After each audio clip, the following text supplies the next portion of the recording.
Good evening, good afternoon, good morning, wherever you are, whoever you are, what time it is. Welcome to the Third Age League. We are here today for the third game in January, Group B. And in that group, we have Julia, Bob, Robin, and Kedizar, also known as Kayla.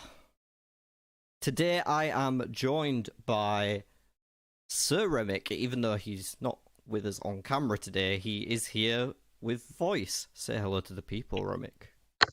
Hello, people. I am here to help James with the commentary today, and I'm looking forward to the action.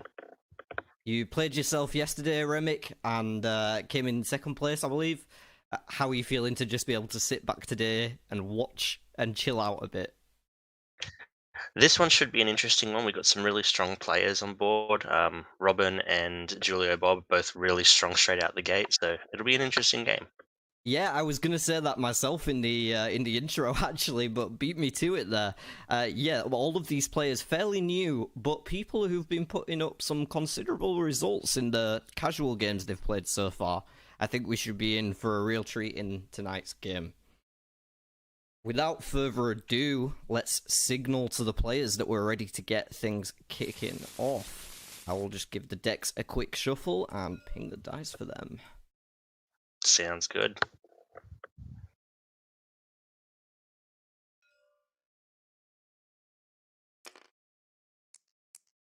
We start off with Bob rolling an 11.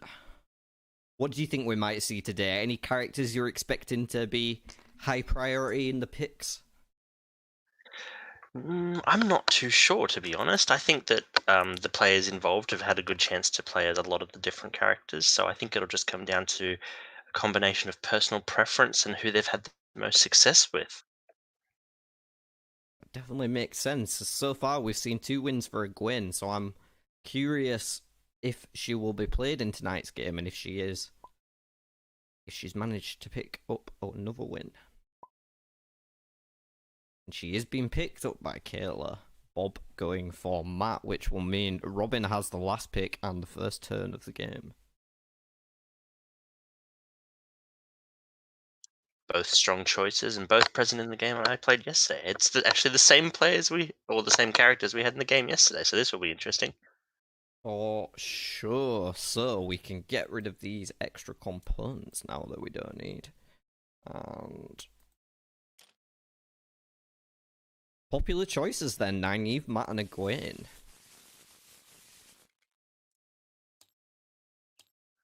Robin Yeah, has it's the a strong, first turn. strong lineup. So let's see how we go here.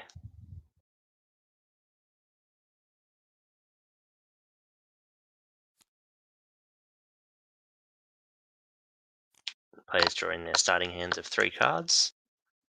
Yep, and Nynaeve's looking at a welcome party, a conscripts, and a high chant. Egwene with an embracing the source, an ambush, and a bond warder. That embracing the source is definitely going to be useful. That's going to be very useful early game.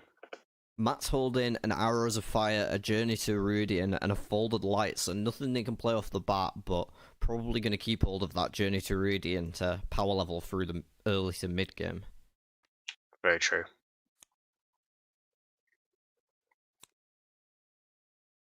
Nynaeve straight to Bellon, discarding all 2 of her cards. Now sat on Learning the Craft, High Chant, and Portal Stone, so not a bad hand for Nynaeve. Early game Portal Stone can be an amazing thing, so that could Especially be if a this very is strong someone card. she can afford. Unfortunately, it's not. Could have been a fantastic turn 1 there if a follower had came up. That's very true. Unfortunately, not in this case, but that does put a really strong Aes Sedai in the Tavern Row straight away. So Matt discarding the Folded Light, keeping hold of the Journey to Radiant and the Arrows of Fire, and now picking up an old treatise to go with it. This is a new card, Remick. Have you had a chance to play with it yourself yet? I have not. It's really fun. Take it from me. I love it. It's basically Jangai Pass for nation type, so Right, yes. it lets you dig for those similar nationality followers. Really Egwene sweet. using her first turn of the game to embrace the source. which is always good, getting your channeling up nice and strong early. It's not a bad way to start. Unfortunately, that does leave her with 2 cards now that aren't much use to her, so I expect we may see a redraw. If she redraws into a skimming, that could make for an incredible turn 3.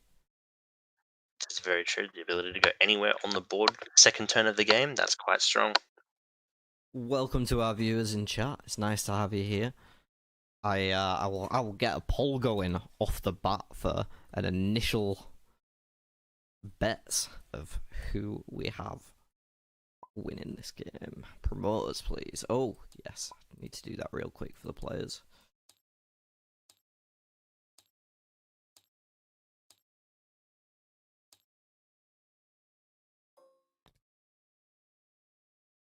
So you will very shortly be able to place your bets for Egwene, Nynaeve, and Matt via the YouTube poll.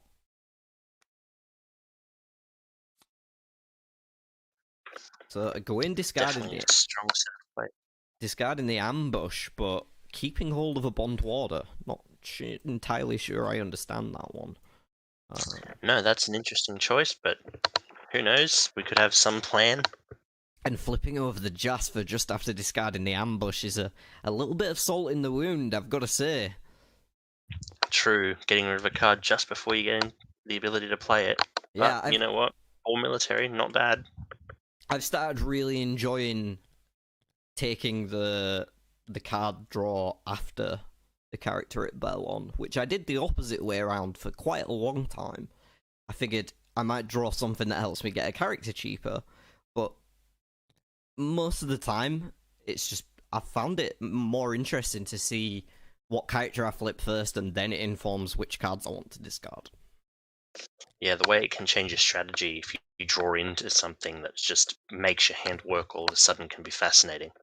Exactly, because there's no way that Gwen discards that ambush if she has Jasper and Anim Pie.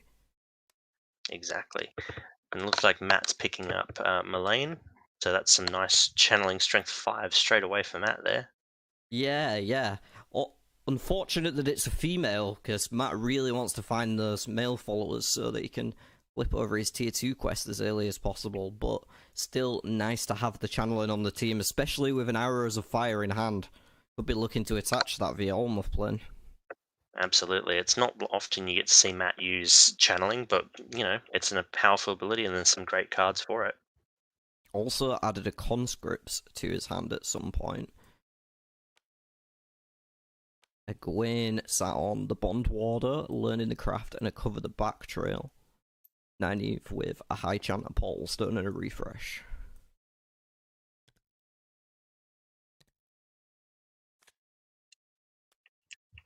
Next tier 1 character is Isla, and that'll be free for Nynaeve. A nice addition to the team, yeah. Maybe not so useful to have skill, but oh, and the cursor goes straight over that portal stone. I know exactly what Nynaeve's planning to do with her next turn. Absolutely. Sounds like a portal stone straight to Ebudar. I would be very surprised if it isn't. Coverall coming off the top of the deck. An interesting mix of characters coming out straight away. We've got a couple of channelers, military, and now one of our Ogier cards.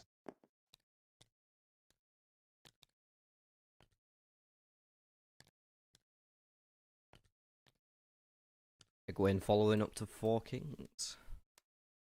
Flipping Min over. Now that'd be a great pickup if she has the resources, and it looks like she's a coin shy. Ooh. Very unfortunate. Leaving that sitting on the discard pile for someone to take. Yeah, I would be surprised if... Oh, and Nynaeve opts not to. Making a move. Is that because she wants the min? We're about to see That's that a min. high likelihood. And there we have it. Yep. I feel like I've got a very good read on Robin as a player. I can seem to like predict what he's going to do at least 6 or 7 turns in advance. Most of the time. It's true. I mean, Robin he's a really has had a lot of games under the belt. Yeah, a lot of really good games under the belt very early. And Matt using the Arrows of Fire to jump straight through the Trolloc Fist to Tavalon. Very Nice. aggressive. Would have been tempted to keep it till later myself, but with no other way to get through in a single go, I can understand the haste. Saves a couple of turns instead of going through Arangil and Jareen, but loses the card in the bargain. And there's a card that Matt will be keen to pick up as soon as possible with Abdel Amanra, and of course, there it goes. Yep, straight into the party. You did the same thing yesterday, right? Absolutely. I don't think he was my first character, but he was definitely in the group. So far, we've got a pretty split vote. 2 votes for Egwene and 1 each for Matt and Nynaeve. I have to say, so far, Egwene has been the champion of this month. Egwene has been MVP so far this month, absolutely. I feel like I set a certain standard with Egwene in the casual games that people realised she's actually a lot stronger than I thought. And now she's seen a rise in popularity. So I'm wondering whether I'm going to be able to shift the meta in the same way for February. This is true. Also, a really good choice there for Egwene picking up Ramashalan. That way, it's not available for Matt. Yeah, and a solid addition to any team being able to fade a Forsaken, essentially. Not worry about it. Which is incredible for a tier 1 character. Yeah, and Ali in chat saying, surprised Robin didn't pick Perrin. I've been jamming those Perrin games recently. I'm trying to shift the meta up, that's what I'm saying. I've been jamming Perrin. Perrin needs some love. Last night was not any reason to play Perrin. The casual game we had after the live stream. I did not do very well in that game at all. So yeah. Perrin is the character who I find the most difficult to play as, but by no means is he a bad character. I find him quite simple, but no Perrin in this game though, so worry about him perhaps in February. There'll be some new updates coming to shake up the game as well.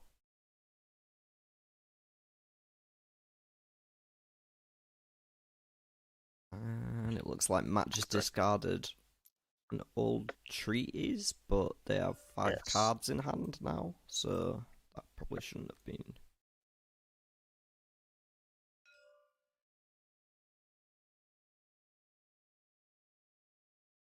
Yeah, and the players are resolving the issue. So currently, just to get an update on the player's hands, Matt is sat on that old treatise that he just accidentally discarded. A Journey to Ruidian still, a Conscripts, Pilfered Plans, and Playing the Game. Over with Nynaeve, we've got a Flanking, a High Chant, Portal Stone, and a Refresh. And then Egwene is just discarding that Bond Wander. She has a Learn in the Craft, a Cover the Back Trail, a Council Meeting that draws 3 actions, that might be nice, and a Bait and Trap as well. Absolutely, the ability to get action cards in hand is great for everyone, but especially Egwene. Yeah, for sure, for sure. Anything that draws 3 for Egwene, it's perfect for tipping her over that hand size limit and getting a free level off the discard. And it looks like Matt is opting to play the Pilfered Plans here. Stealing a card from Nynaeve? From Nynaeve, by the looks of it. Looks like Robin was trying to trick him into picking a different card, but Bob gets to take the Portal Stone away from Nynaeve that they've been holding for so long. Cannot complain about that. A Portal Stone is a good card to take. Always risky, always fun to watch fold out. Absolutely. If it goes well, it's perfect. If it goes wrong, you can end up on the opposite side of the board. Or more likely back in Emmons Field. That seems to be the most common option that players are picking these days. Unless, of course, it's a Perrin.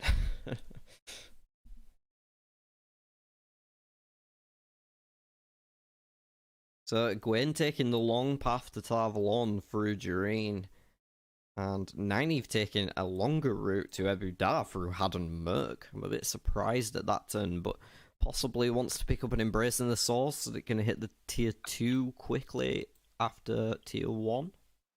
That does sound like a plan, because that will take her to tier 2 if she plays it, so not a bad idea.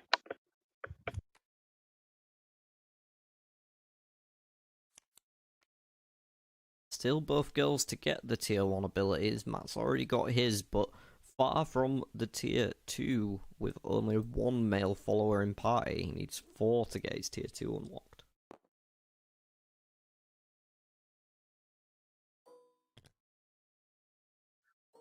Matt's moving through the Borderlands. Good opportunity to pick up some troop resources up there. Yep, the Borderlands are full of resources. Not many character draws in the area, so perhaps a little too slow, if you ask me, for revealing chances to reveal those men, but and not even interested in the Portal Stone. That's got to be salt in the wound for Robin. Yeah, to take the card that's that powerful away and not use it immediately is a very interesting choice. But also to discard it. It's just the disrespect. Oh, it's in the... Oh, it's gone. Wow. I rate it. It's about sending a message, right? Absolutely. I got this from you, and I don't even want it. And a Dorian being flipped over, I'm sure that'll get snaps up as soon as anyone can. Yet, straight away. Absolutely. Really popular character in the tier 1 follower deck. Absolutely. Able to create an engine that generates favour for the rest of the game. Nynaeve moving into tier.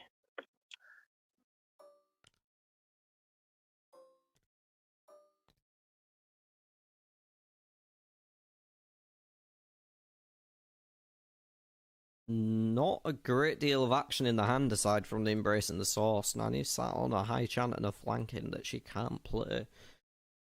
The high Just chant draw could into be a Ray in there.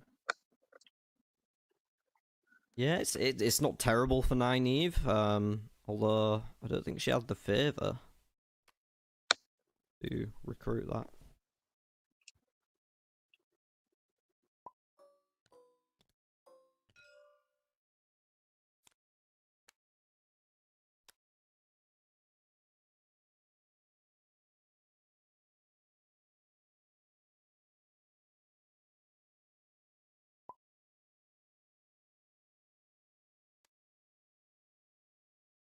Days Congar coming out.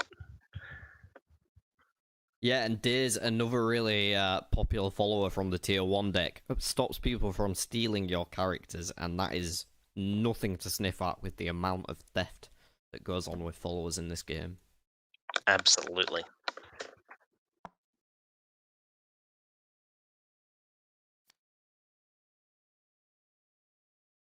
Speaking of, Gwen just picked up a coercion. That might allow her to take someone, but at the moment I'm not sure who the best target would be. Yeah. There's not really anyone. There's always Min. She could take. That would be a way to deprive Nynaeve of a little nifty ability that she's got running there. It's going to be a while away, though. Would have to get to level 8 Days to Mar to be able to pull that off. This is true. And that moving into Maradon. No luck on the reveal for men, though. Robin straight back into Haddon Merc to pick up the Arrows of Fire. To say, I'm not really a fan of this slow, cautious play. Yeah, it looks like they're going to sort of build themselves up into a position before they start going for skill upgrades. A little bit less aggressive than I expected from some of our players. For certain, for certain. Welcome, Pedro Nile in chat. This is Third Age. This is the competitive league of it. It is a Wheel of Time board game designed by myself, and our 3 players today are, yes, playing a competitive game. Is this sanctioned? By the light? Not by the light, no. Dan the Murdrole has made an appearance. And that's going to be a nasty setback to Bob on Matt, unless he can find a way around it. But looking at the hand, I don't see one. 2 copies of Old Treaties now are playing the game. Forged Letter, Journey to Radiant, and a Conscript still. I think he's one short of actually winning it. Yeah, which is going to mean discarding one of his followers. Likely going to have to be Mullane, I think, because losing Daze Kongar's ability is such a blow, but yeah, interesting to see where the priorities lie. Can't be helped in some cases. Sometimes you got to discard a good character, And it might be the correct choice. Personally, I think Daze's ability to prevent theft is so strong. But wanting to keep the channeling up is respectable. Very true. There's nothing worse than having a couple of dead channeling cards in your hand as Matt. Well, currently not holding any. That was the reason why I was erring towards discarding the Mullane myself.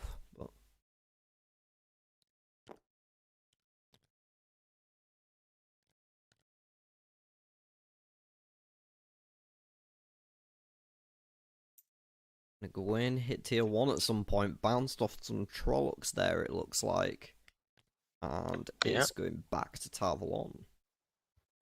Using that ability to its fullest of being able to gain victory points and cards when losing a combat.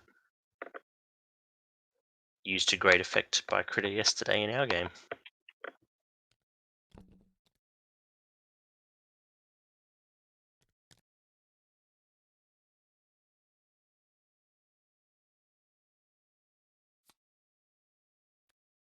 Adding a Borderlands training to go with an Expert Flourish that she drew off her tier 1 ability.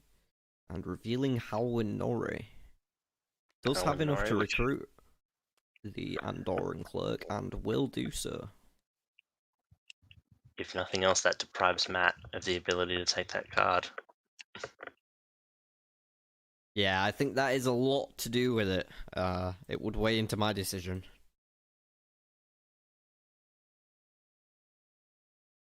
And to decide what to discard now with 7 cards in the hand.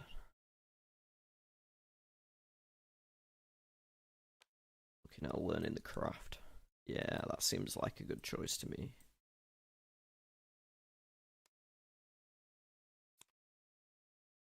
Using and embracing the source on 9 Eve here, that'll Straight boost to the channeling. 6. Yeah. It's interesting that Nynaeve's able to flip a tier 2 quest, but the tier 1's not done yet.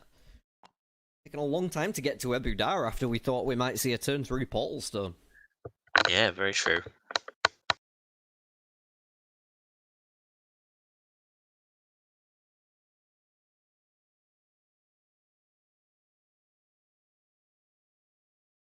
Wandering around the Borderlands, not seeing a whole lot of action.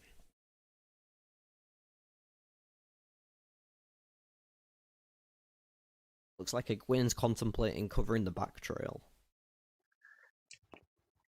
Just blocking some paths, that's a possibility. No, instead just going with a move to Shoal Arabella. Give us some more coins, perhaps. Has been spending her resources pretty aggressively this game. This is true. Currently with 4 followers, leading the pack as far as, people in the party goes. Lots of utility there. And discarding the coercion, in spite of it being one of the cards she can actually use. She has an Expert Flourish, which needs skill 4. Nowhere near that. It would have been Interesting choice. to keep it myself. Ooh, Bubble of Evil. That's going to be nasty for our players to have to deal with at this point in the game. That is going to hurt everyone. It looks like Nynaeve might be safe. Yeah, Nynaeve's good. She's got 8 troops currently, so that's going to be no problem at all for her to deal with. Those trips between Tyr and Had and Merc paid off in the end. Absolutely. It looks like everyone else there might be suffering a bit from that one. For certain. It's going to set Egwene back in the... Did she take a channeling down? Looks like a channeling, yeah. Yeah.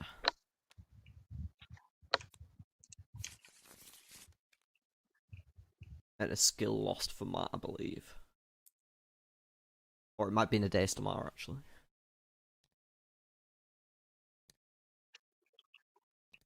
I hope that Bubble of Evil didn't upset Pedro Nile in the live chat. That would be a real shame. It would. Oh, and now we've got some Trollocs appearing. All the enemies come into play. And that's going to be a loss for Matt.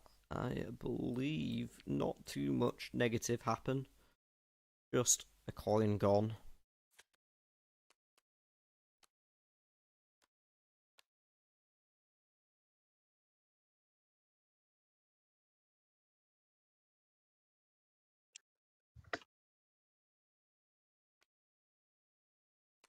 Now we'll cover the back trail. Will be played by Egwene.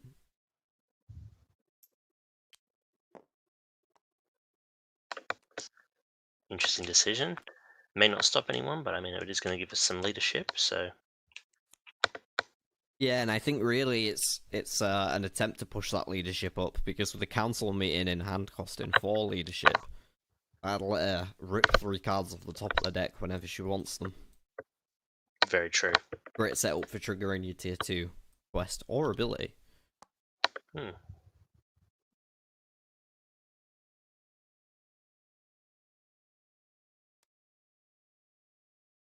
And now Neve opted to play a high chant with her turn. Draws a shield. Always useful to have. Ooh, another Murdral. That one is going to hurt. Certainly is, unless she uses the arrows of fire in the hand, and looking at it, yep. Yep, Out it there we go. comes. I'm now taking back my my earlier statements about Robin being too cautious and going between Had and Merc and Tyr so many times. Both the troops paid off against the Bubble of Evil, and now the Arrows of Fire that he went back the second time for is paid off against a Murdral. Absolutely, it looks like it has worked out in the long run. Matt moving to Jangai Pass, good choice. Getting some troops and being able to farm for a particular type of card, it's always a good idea. Wonder what he'll go for here. Perhaps a skill.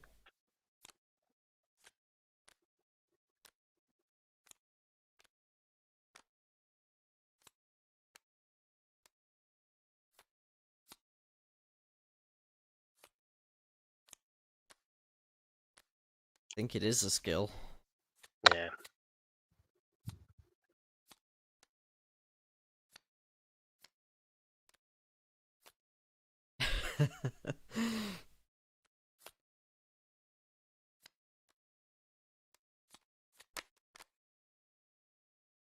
Just helping out.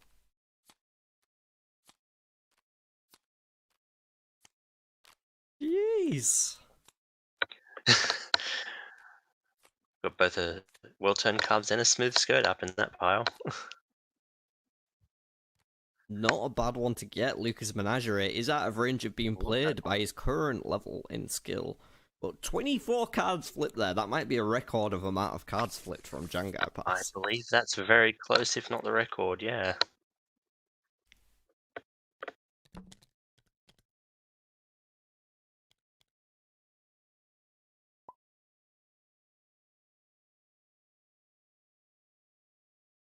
And Egwene finally getting to Maradon.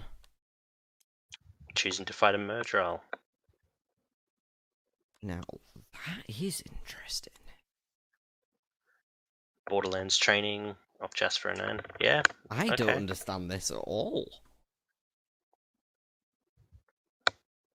So now she's not going to be able to get through the Trollocs next turn.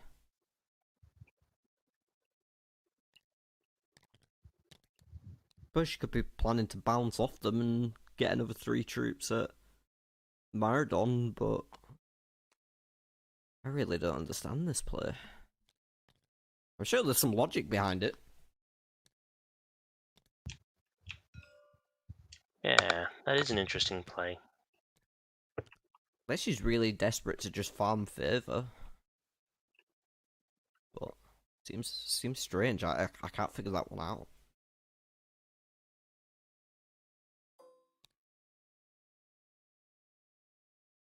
Nothing in hand that lets her get through the Trollocs either. I think she might just be realising that. Nynaeve adding a pilfered plans to the grip. Might be pointed back at Matt for the earliest theft. Potentially. We've got players here who definitely know the game very well at this point, so they're going to very much play to their character's strengths. Ooh, another Trolloc for Matt. Unfortunate string of enemies. Really not making any headway towards the tier 2 quest. But I don't know if he's really done anything that I can disagree with. It's just hard lines on this one for Matt's luck. Yeah, Not with him. Matt's luck, not with him with the character draw. I'm going bouncing off some Trollocs that, between Bandara Ben and Maradon. Let's start a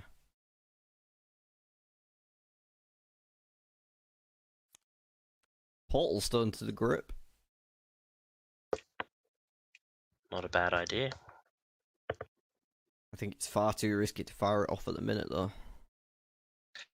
This is true, you could end up back at the start. We'll get to pick up some troops from Maradon and opting to do it before revealing. That's going to set comes a her grey man. back. He's one shy of being able to beat it, which will mean losing 2 of those troops. Still going to have to spend another turn before getting through the Trollocs. And potentially a 2-card discard, which is going to hurt that tier 2 ability. For sure. I mean, she'll have plenty of time to pick up an action on the way, and she will get one back from losing the fight even. The discard, it would be worse if it happened in Falmer being hit with a discard. This is true. At this point, it's less of a setback, but more of a setback in the fact that it's going to take an extra turn now of running into those Trollocs.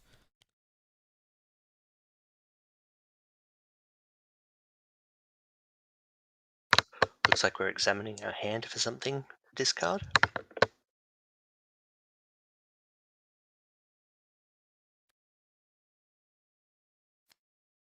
Getting rid of a portal stone. Huh? Got 6 cards in hand.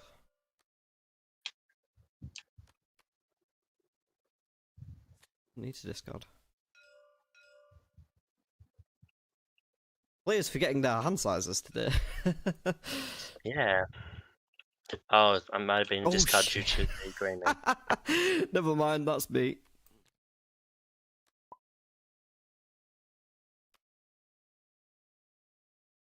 Apparently, derp is classified as a swear word in Tabletop Simulator chat.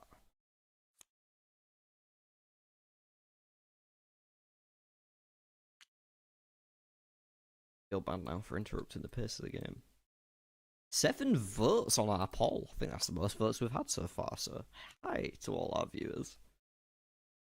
Gwen's in the lead, though, with 57% of the vote. Considering the last couple of games, not surprised. I'm not so certain. I've seen Bob wreck a few tables recently, and I know he's not off to the best start, but if he manages to recover quick enough and get a few male followers in the party, could still be a threat in this game. Nynaeve's also incredibly efficient when it comes to killing Forsaken. This is very true. The abilities that she unlocks later in the game are incredible for those high-end battles.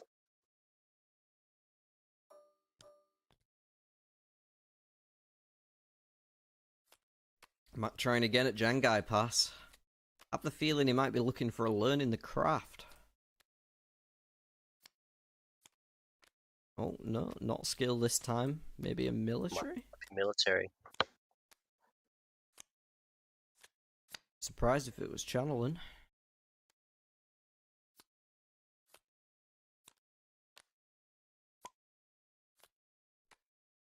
See if he can break his previous record.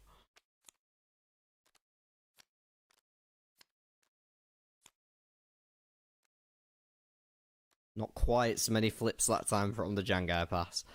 Only 13. Some scouts picked up though, that's not terrible. The minigame within the game.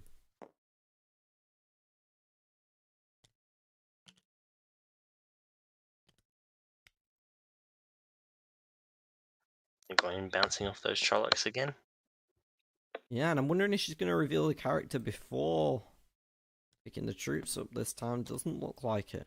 Doesn't look like it. I hope it's not another enemy.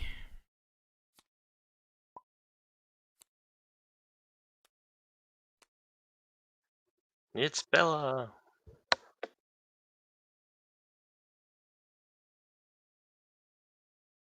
Got enough coins to purchase the horse goat.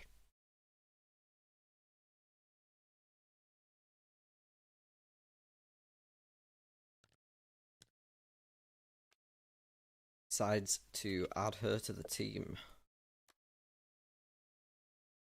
Does enable an expert flourish in a hand, which could be used to draw an extra 3 cards after winning a fight, so that's a good idea, absolutely.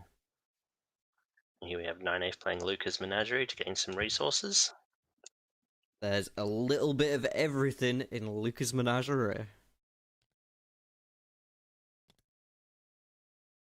I did see a question in the chat about using the min ability with that Lucas Menagerie, so that's a good combo there. Yep, anytime you draw a card with min in your team, you can first look at the top card of the deck. Choose to move it to the bottom if you don't want it. Very handy ability, but one that's often forgotten by players, myself included. Same here.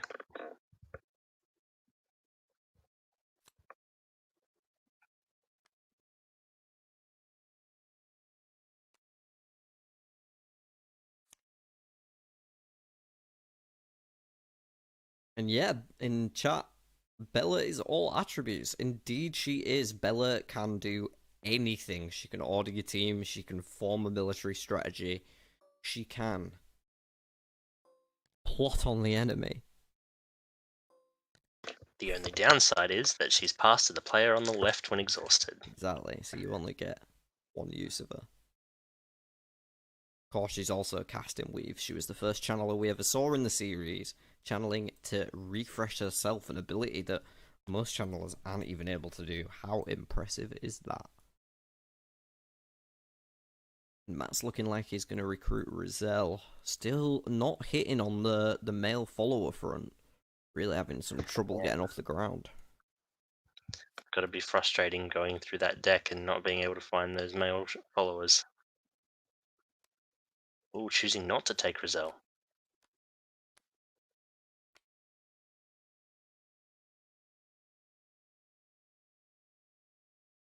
Two characters? Did we mistake something there? Was Rizal already in the row? I don't think so. Oh, Robin says he forgot to draw a character. From Lucas Menagerie, right, so that would have been Rizal, and then, yep, okay. Right. Hope it gets flipped after, so... Well, that gives Matt... So, yeah, he does find the second male after all to add to the team. Which is not a bad combo. Hopper giving us some extra combat strength there. And Egwene playing awards will allow her to have a peek at the top 3 cards and get rid of any enemies before moving on, presumably to Bandar Eben.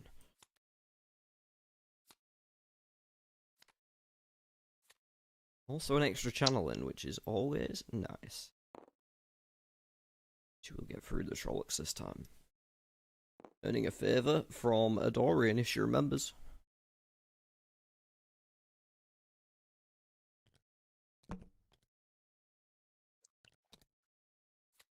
like she might have missed that trigger there.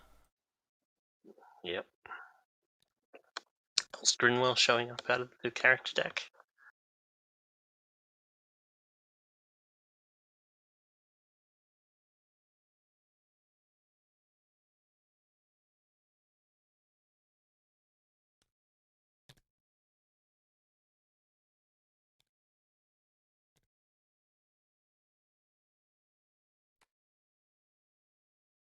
Opting to take Grinwell.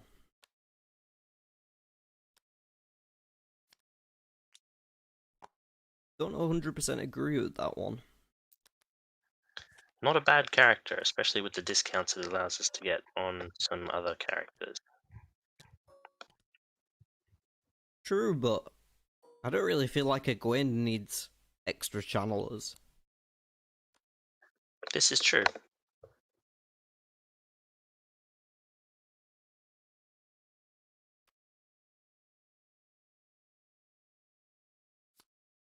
I've been taking a peek with his card drawer, Ilian.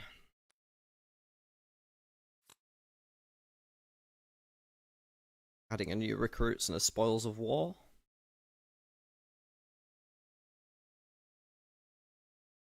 Egwene recently drew a careful words as well. That'll be able to help her reduce the favour cost of a follower, as well as level up her Deus Damar.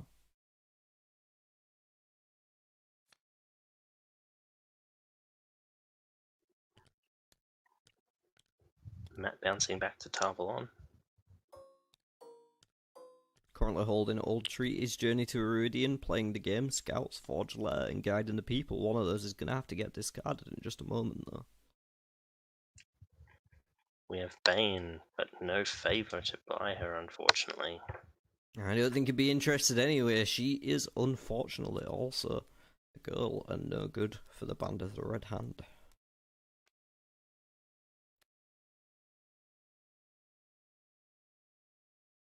Matt's already sitting on 12 coin as well. That's not a bad amount of money there. Yep, Matt's pretty much always rich, right? Absolutely. Nynaeve's not too poor either. She's got 11 coins. Ooh. And a bit of favour on There's top. Egwene drawing into another male follower.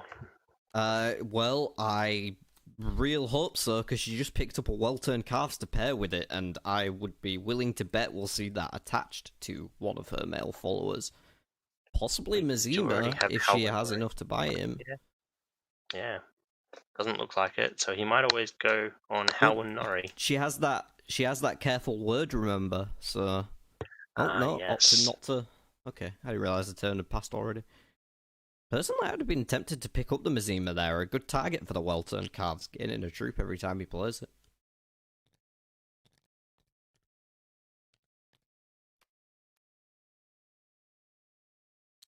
Yeah, I'd be more than certain that Egwene will be flipping her tier 2 quest next turn and attaching a well-turned calves to one of her followers.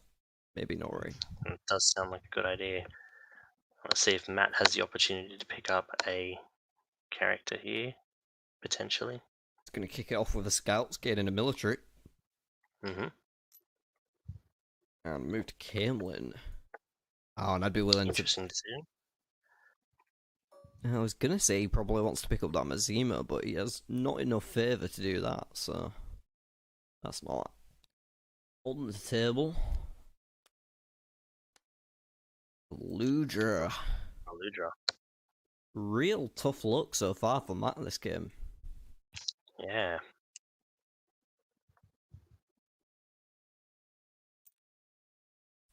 And you've also managed to hit her tier 2, finally reaching Ebu Dar and unlocking both in one turn.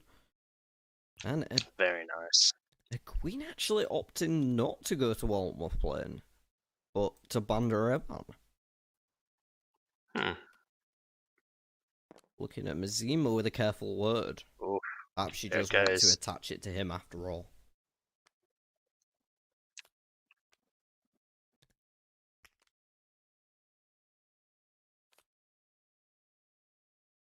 There is also, of course, an argument for withholding the information. If you keep the well-turned calves in hand, then people don't know about it. This is true. Personally, the ability to recycle it just seems so good that I'm always just tempted to play it out with the Almoth plane. I think it's a matter of utility versus secrecy in that particular case. Certain.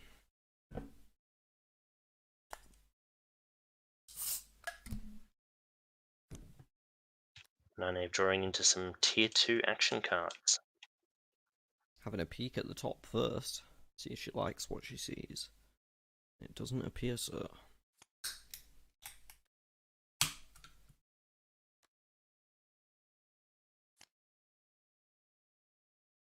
The challenge honor that got put back.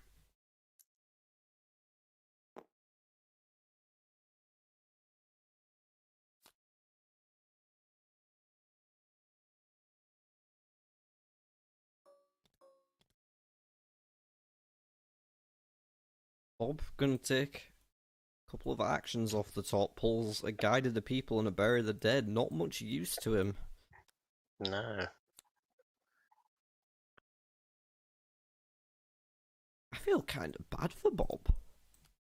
Yeah, he's not having much trouble at all with that character deck. Egwene and Nynaeve both moving along strong though, so at this stage it's anyone's game, but we've definitely got two who are sort of blazing a path ahead. Yeah, and Egwene's not looking like she'll slow down with a Embrace in the Source added to the hand, along with Challenge Honor and Learning Combat. So who do you think will be first to tier 3, Nynaeve or Egwene? Well, it's kind of hard to predict because Nynaeve has a bit of luck and chance involved with hitting her tier 3, whereas Gwyn just has to power through. Nynaeve definitely has the potential to reach tier 3 first. She could do it as soon as this turn. Well, next turn. It's always got to be at least one turn away, but you know, the clock is just up to chance and how many characters she decides to reveal from the tier 2 deck. Absolutely. Egwene with this Embracing the Source in hand, it's going to be really good for getting her channeling up further. I would actually hold off on it myself, because the lower your channeling is compared to your other abilities, the more you can up your channeling through forced learning, and you just get to level up all your abilities at the same time. But she might be tempted to throw out the Embracing the Source and then farm Tarvalon for channeling.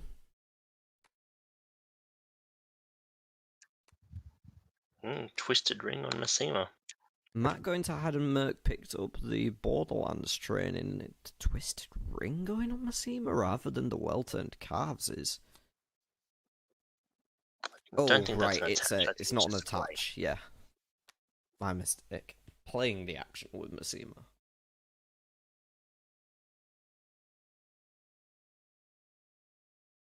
Good opportunity for we're going to find some waves. No such luck, but a very interesting set of cards there. There's... Well, you're about to see them. Challenge Honor, Blood Knife Ring, a Foxhead Medallion, and the one added to the grip was a Twisted Redstone Door Frame. Wow, not a bad mix at all. Yes, the Door Frame able to search any deck for any card.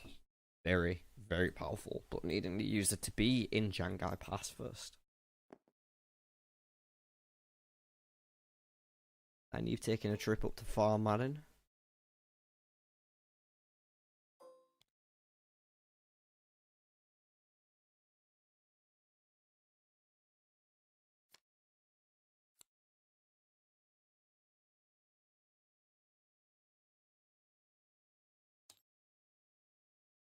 Not a great deal of action in the discard pile for Nynaeve to consider recruiting at the minute. I don't think we've actually seen any tier 2 characters yet. No, nobody's revealed from the tier 2 deck. You have to think it can't be too long though before Nynaeve's thinking about it, otherwise she's not going to get any closer to unlocking that tier 3 quest. Absolutely. Then again, you have to consider Nynaeve's not been directing a lot of her efforts towards tearing up this game, so maybe it's not Just had something Robin's too Annalisa worried show about. up. Maybe. Prefer to just take his time and craft his hand as he goes along. And he has been taking that skill up as well. Interesting to note. It's interesting seeing skill quite that high. It's a lot of good opportunity to play cards with that one. Another miss from the tier 1 deck for Matt, unfortunately, with Annalisa getting ripped off the top.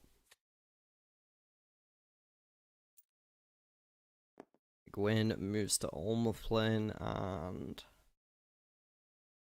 Griff will finally...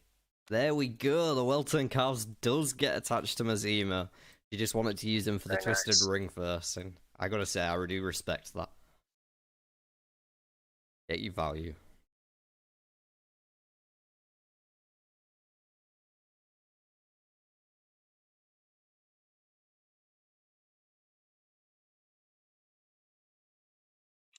It seems to be a highly popular strategy these days with the well-turned calves and smooth skirts being attached to a character. 100%, they're such powerful cards that if you have the opportunity to recycle one, kind of silly not to. Absolutely.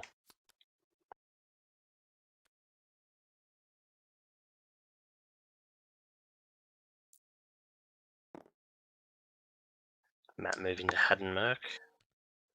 I'm gonna choose to pick up here.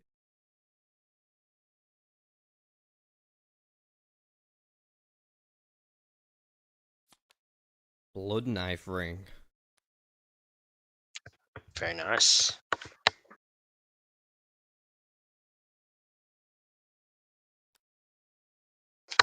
That has the potential to help him with some tier 3 quests once he gets there.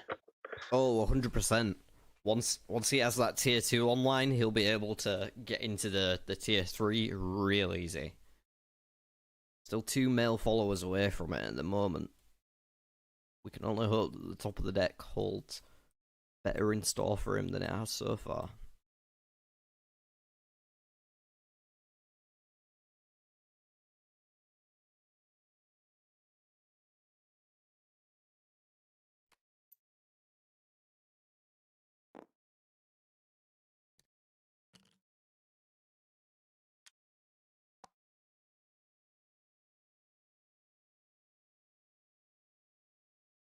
Going heading down to Tenchiko.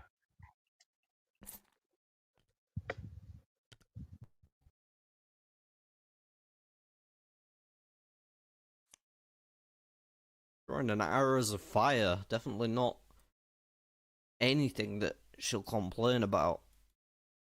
Absolutely nothing to sniff at.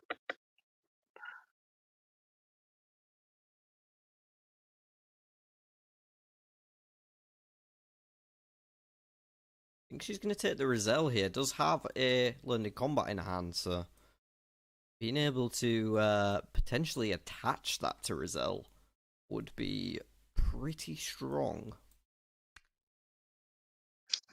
That looked like exactly what we're doing. Yeah, if a Gwen manages to attach a Learned in Combat to Rizal, it essentially means that she is free to wander the map, and as long as she fights a Trolloc every 3 turns, she gets a Qatar effect without having to move to Qatar and waste all of her time at that side of the map. So I really hope we do see Super this powerful. Learned in Combat attached to Rizal.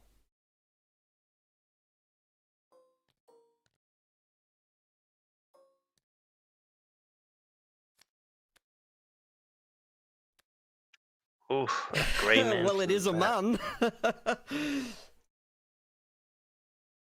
Not the right type, unfortunately. Does have more than enough troops to take care of the Grey Man with no problems, but still searching.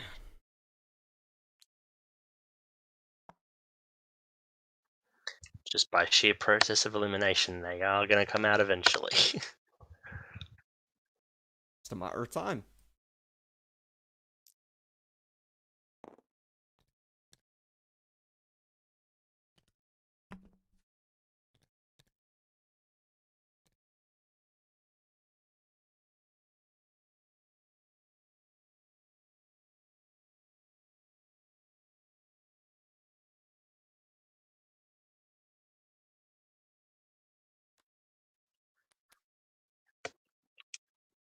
Alright, so it looks like Nine's playing an assert dominance to discard a tier 1 follower.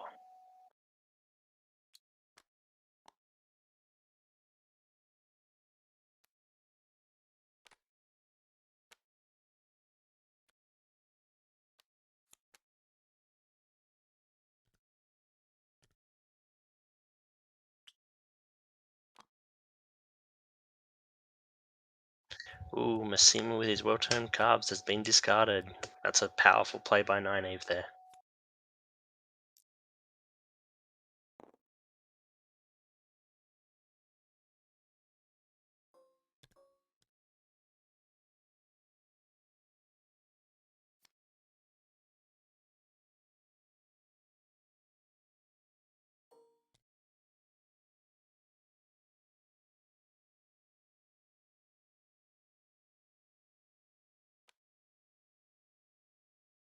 Ooh, what happened to Mazima?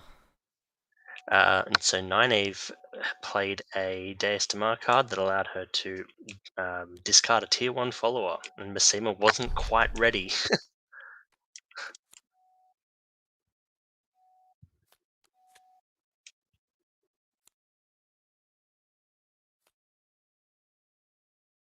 Gwen adding some cards to the grip there.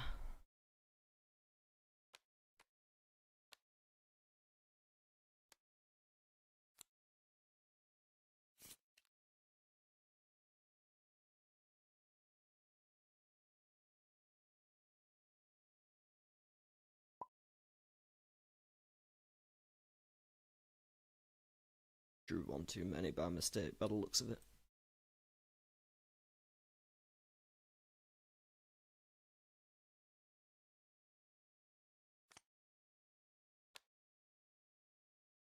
Leia being the reveal. Not too exciting. No, at this stage it looks like Egwene's choosing to pass on that, even though Tinker's nice and cheap and also a lot of utility on their level up ability, but don't necessarily blame Egwene for passing up on this one. And Nynaeve really with a string of plots there to level up her Deus Damar and bring it up all to 7 now. Very strong start on the attribute track. Very strong across the board, especially if she can get multiples to level 10. That'll really help in the final game scoring. Also, just for being able to play now any card of those types that she draws from the tier 2 deck.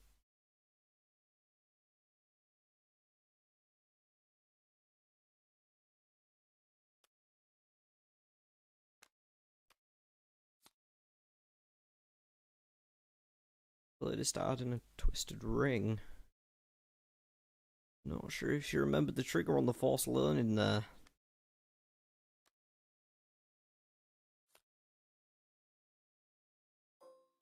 It's unfortunate to miss those. Gaining some troops there.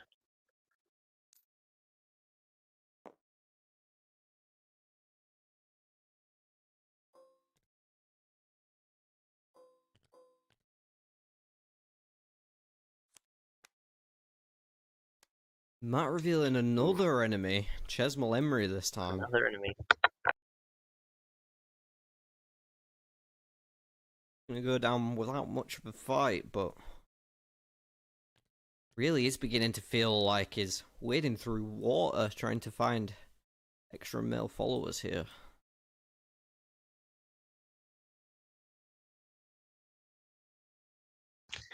And the other thing is that the other characters aren't letting him have any sitting around in the discard pile. That's the other thing. There's a lot of, whether it's intentional or not, there's a lot of prevention happening. For sure, he is being blocked a bit right now, and that's one thing that I struggle with when I play Matt, to be honest, is managing to not get screwed over by other players, hoarding all the men. Definitely happen, and something every character's susceptible to in at least some way, but really, yeah, Dark One's own luck this game.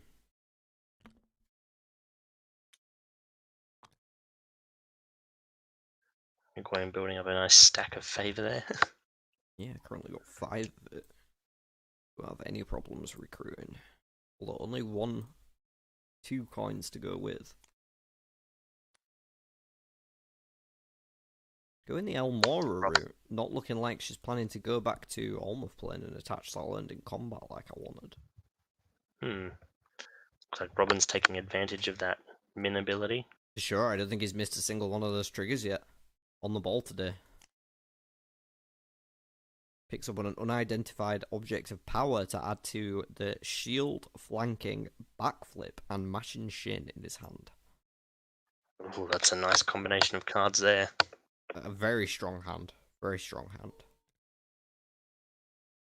Gwyn's hand's not so bad either. She's sitting on Council Meeting, Bait and Trap, Embrace the Source, Twisted Door Frame, Challenge Honor, Learned in Combat, and Arrows of Fire. Wow, very impressive. All cards that she's currently able to use, or one of her followers is.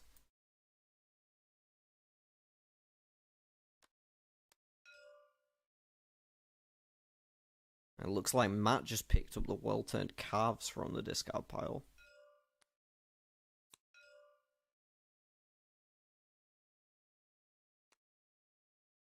Give him a bit of added protection. Especially if he wants to stop someone from playing a card to discard one of his characters if he eventually picks one up. 100%.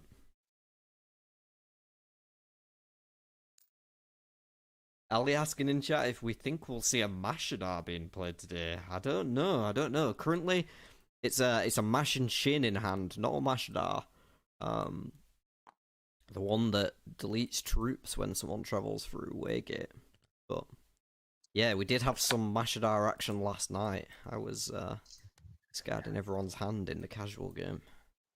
Yeah, I've only been in one game where a Mashadar's been played and it was devastating. Van Dien off the top for Gwen. Can't say she'll probably be too interested in that one. Maybe going to cash in the Else Grinwell and get a little discount on it, but...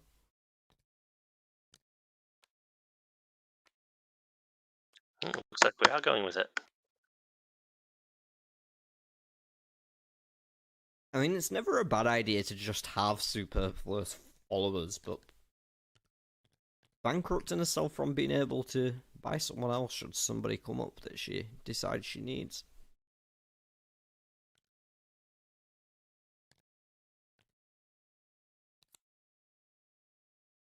I think I would have been interested in at least activating Elsa there to get a discount on it.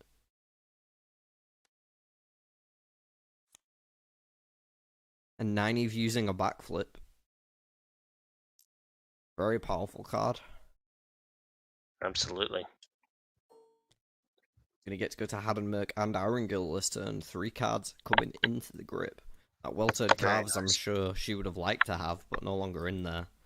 Take a look at this pile at the same time, and looks like there is not too much action left in the Weave discard pile after the Arrows of Fire got ripped out just then. Still yet to see a tier 2 character be revealed this game. Yeah, they're really taking their time to build up in this one. Very hesitant. Very hesitant. I think all of these players respect each other a fair amount. I don't think any of them are taking each other lightly. No, definitely not. Especially with Julio having multiple wins on the first couple of games, Robin having one of the highest played rates we have, and Kedazar just being a wild card. Yeah, she's seen some highs and lows so far. But all of them able to pick up multiple wins in their casual games. Absolutely. Only one of them will be able to in the league today, though. Joining myself and Critter in the top of the bracket, February. Oh, goal. We finally have a male follower for Matt. And I have a feeling that's going to go straight into his party. Using the careful word to get a discount and up his days tomorrow as well. Good choice. Chat's realising how far ahead Nynaeve is on those attributes now. Perhaps I should get another poll going for a mid-game vote on the potential winner. Egwene topped out the last poll, but maybe we'll see a shift in that with Egwene sat on only level 4 at each attribute and Nynaeve on 778.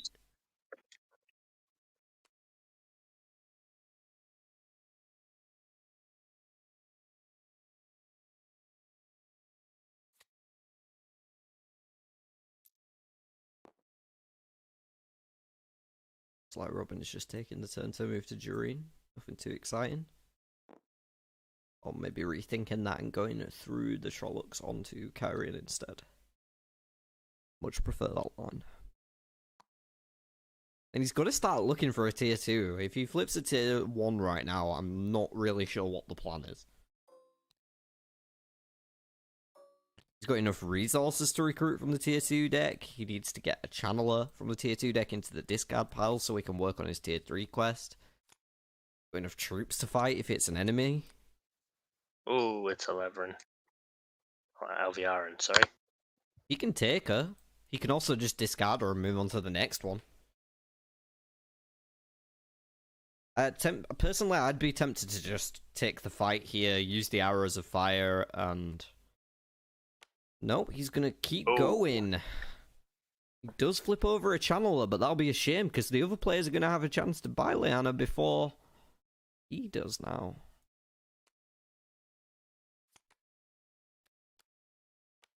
Although the shield that Nynaeve's holding, she could be hoping for exactly that.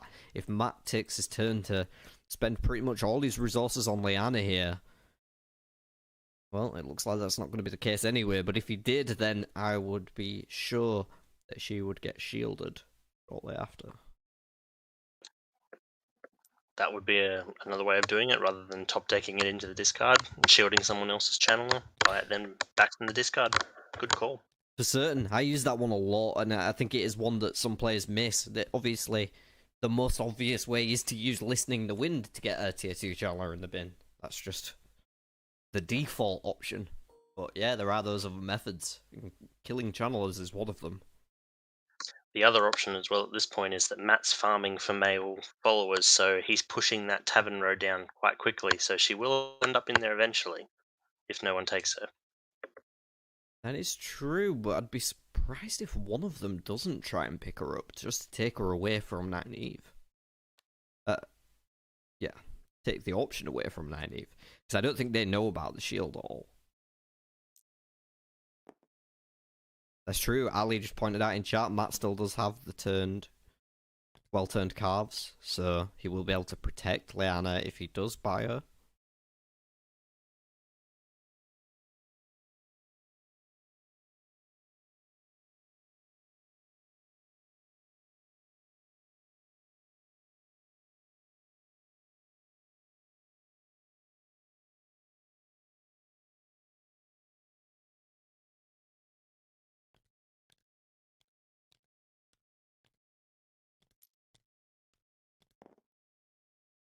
Nynaeve moving into Jengai Pass.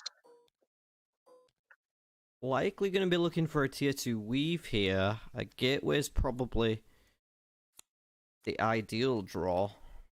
And there it is. Well, there you go.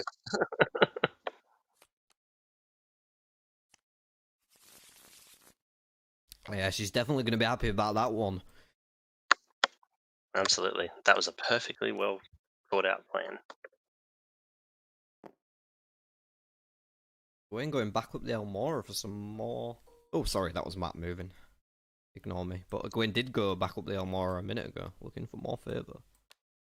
Really holding Oh, it for there her. we go. And a free. That gives him his tier 1. Finally gets there. Cue the fanfare.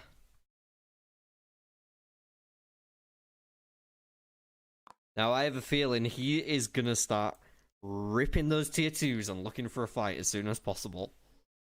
Absolutely. He's got the resources built up, ready to go. Yep, and a blood knife ring in hand along with the well-turned calves to protect his plan. Borderlands training as well, should it be a shadow spawn that he runs into. Plenty of resources for Matt to work with to hit that tier 3 potentially before either of the others. And you asked me to predict who out of the girls would get there first. I don't think either of us saw Matt coming as a dark horse. No, that's a very strong comeback.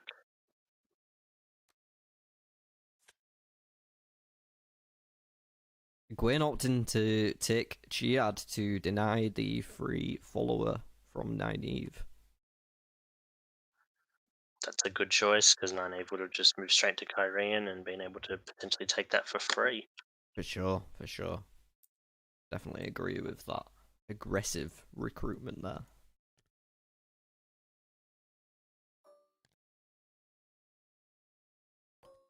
Also, just a good follower to going to have with no military on a attribute board either. Nynaeve taking another stab at the tier 2 deck, flips over a Hurin. Think we'll see this discarded? Yes. Pulling out Arthur. Arthur, not a bad one for the team. Adding some more military is always nice.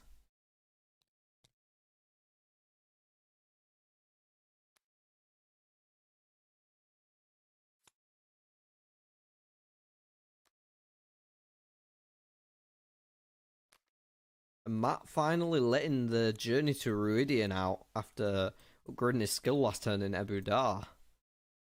Against 2 skill points, rocking all the way up to 5. Gonna turn on that Lucas Menagerie that he's holding in his grip. Absolutely. Gwen going back up to Almost Plane. Wonder if she's going back to put that learned in combat from earlier on Rizal. Oh, Rizel's being tapped for something. Oh no, she's using the learned in combat now. Okay. I wonder what she's going to attach then. There's a few good options. Maybe an Arrows of Fire on Van Dien. That could be a play. That's not a bad idea. Borderlands training that just drew. Or Unfolding the Fan could go on to Chiad. Got a very strong hand full of cards at the minute, Gwen. Is the Arrows of Fire she's going with? It's a good call. I would have personally been more in favour of one of the other options, because she does have quite a few, and keeping the Arrows of Fire to get an extra channel in will help her hit that tier 3 even faster. However, being able to recycle it, you know, you can't argue with the logic of doing it more than once. Absolutely.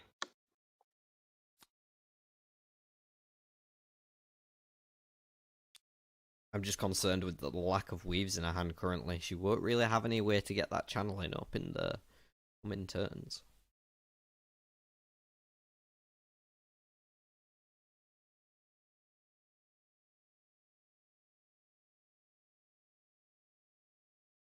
Nynaeve with a very strong hand at the moment, holding 2 arms, charge, flanking, mashing shin, arrows of fire, gateway, shield, and an unidentified object of power. It's a very impressive hand for Nynaeve. It gives her a lot of utility to get around the board. Especially when she's able to recycle that gateway after tier 3.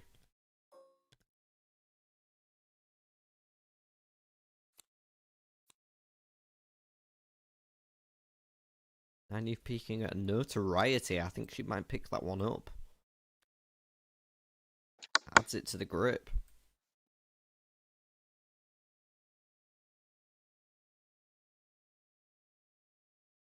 That'll be 6 resources of her choice with her current leveling skill.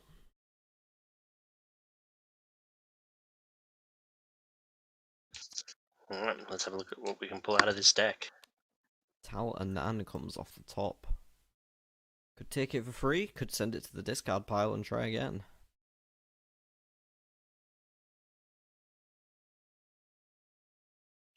All good choices. Decides to recruit the Innkeeper.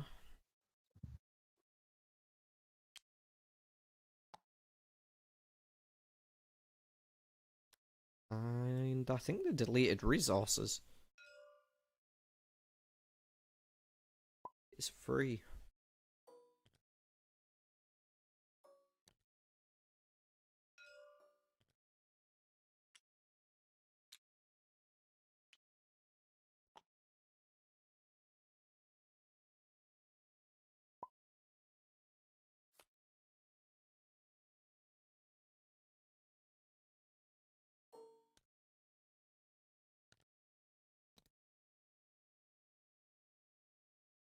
Matt playing Lucas Menagerie.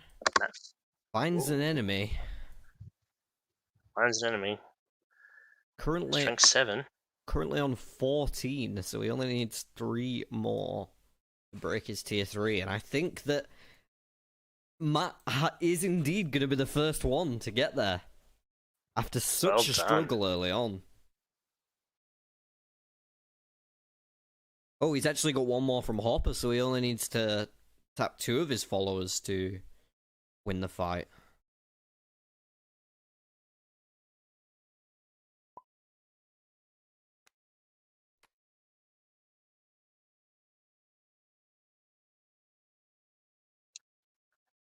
Very well played by Matt there.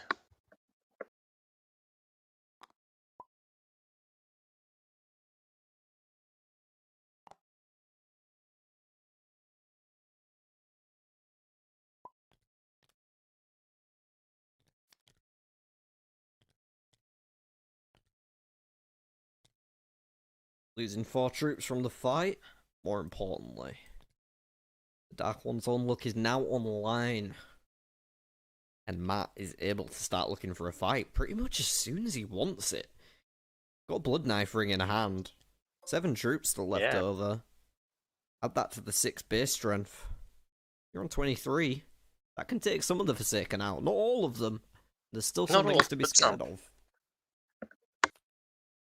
Perhaps a quick trip through tier to Haddon Merc and pick up an extra combat card could really just prepare him to start looking at those tier 3 characters. It's a very good idea, absolutely.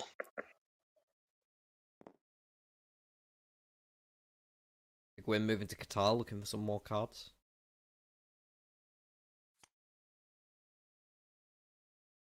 Picks up an Eavesdrop.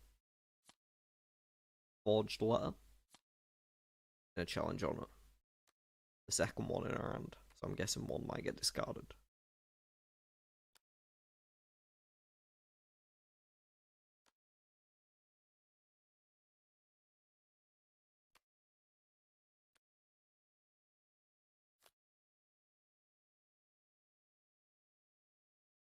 Currently 9th topping the poll with 75% of the vote. Can't say I blame our viewers. Definitely sitting in a position of power at the moment. I'm surprised that Matt has 0 votes though. I guess he did only just hit tier 3.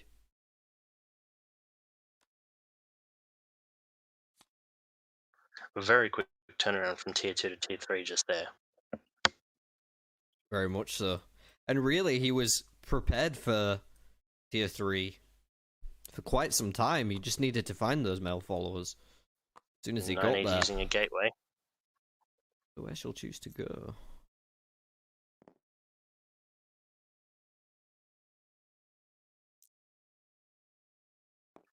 Haddon Merc. Leanna's been sat at the top of the tavern row for quite some time now. I'm sure Annie isn't too happy about that.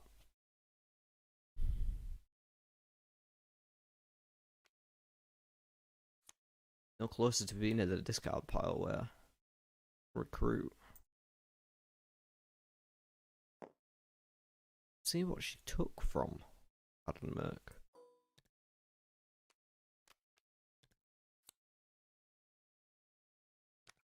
Ooh, Matt throwing a level up token on my lane.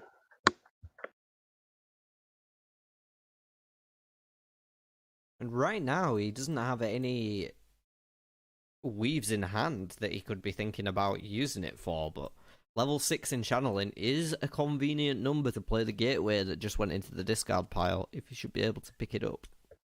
This is true. And Egwene using an eavesdrop. Just going to take a peek at a flanking from Nynaeve's hand.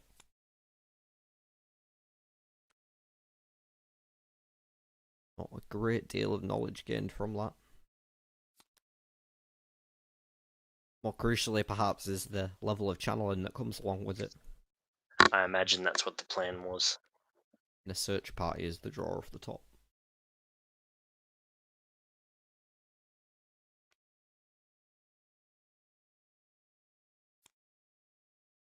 Nynaeve playing that notoriety, gonna gain 6 resources in any combination. Points in favour. Guessing that's gonna be a big stack of favour coming her way. That would make sense. Need favoured by Aes Sedai.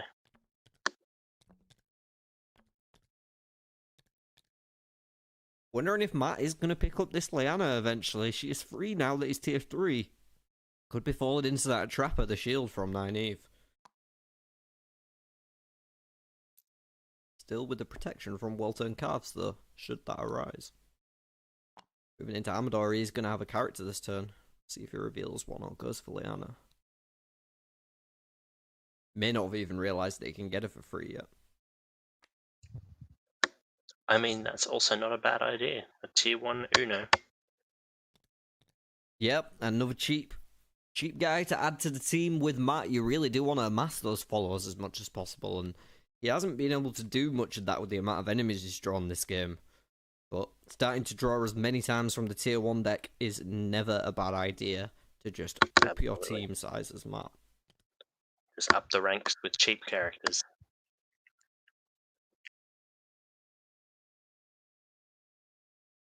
Egwene considering a search party by the looks of it.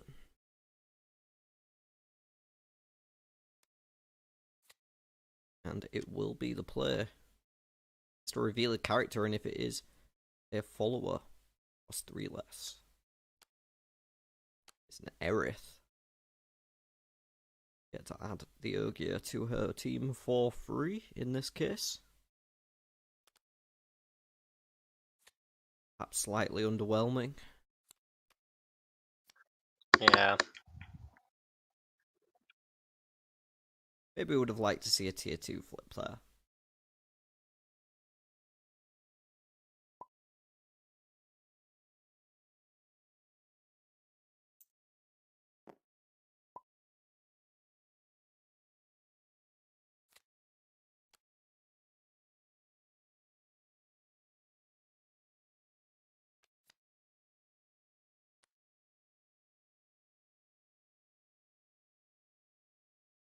Speaking of fighting dirty before adding it to the hand, definitely a good one to have once these Forsaken start getting flipped.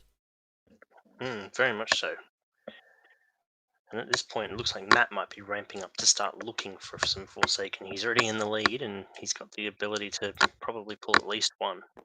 I can see it happening. Certain.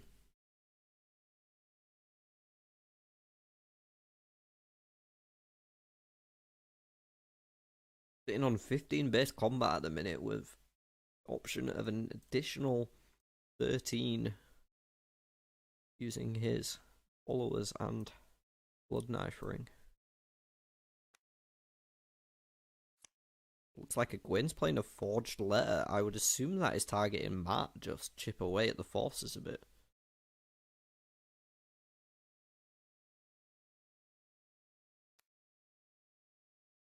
So like Abdul Murna will fall on his sword for Matt's party.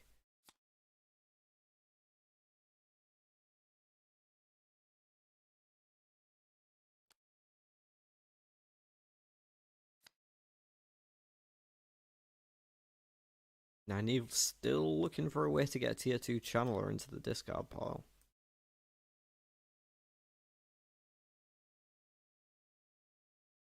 Gwen just trying to level up her attributes. Needs to get to that 9 channeling to unlock her 3rd tier and bring the protection wall online.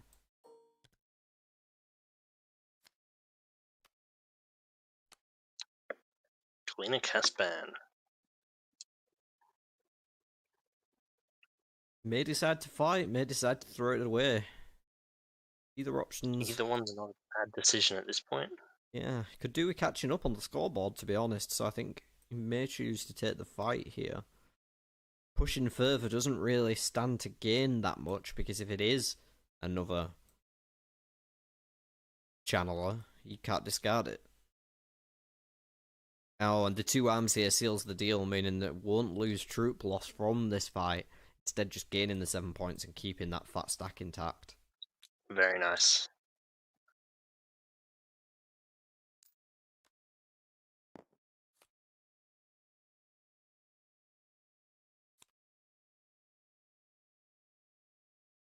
Moving to Tanshika, adding a dragon team to the hand. Very nice. If he's able to get 1 more level in military, he'll be slamming that out every fight. Absolutely. And I definitely think if he didn't think he had enough before, he will now. As soon as he can get that extra military level. And he might even get it right now, because he's got a Borderlands training in hand. I think he could use it here just to gain the military level. I would, if I were him. Doesn't look like he's going to, though. Can always use it on a Trolloc on the road, if his plan is to fight one of those anyway.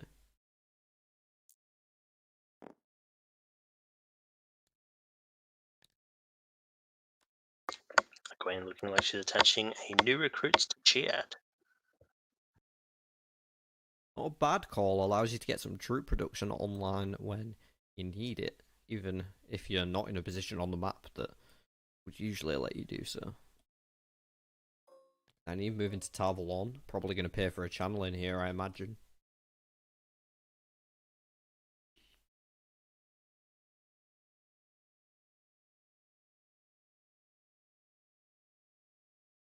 One hard look at that card to decide whether she wants to add it to her hand or put it to the bottom. It is a Forgotten Tomes. Double Hadden Merc. A very strong effect to have. Takes it into the hand.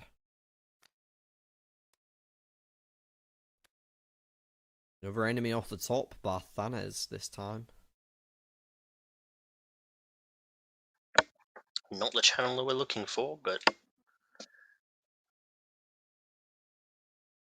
Quite, and this time I'm not sure if she will take the fight or not. She is gaining a level in Days Tomorrow in the process after killing him. That 5 points will put her in the lead of the other players on the score track.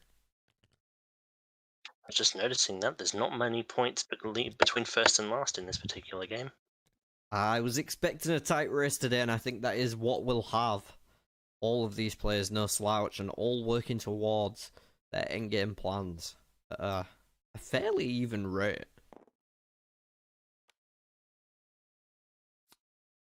Matt going through the Trollocs and using that Borderlands training, good to gain a level in military. I wonder if he'll also throw out the Dragon team just to get an extra level in military. That's something that I do quite often.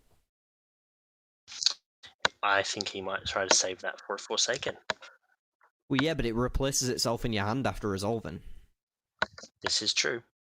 So using it as much as you can just to level up is usually fine, especially if you have protection for it, which he does in this case, with the well-turned card Just tapping his ability to save himself from losing some troops. Very efficient play from Bob here. And I think he's looking at attaching that well-turned calves to Uno. Those Borderlanders with their well-turned calves. First Massima, now Uno. Well, they do a lot of training.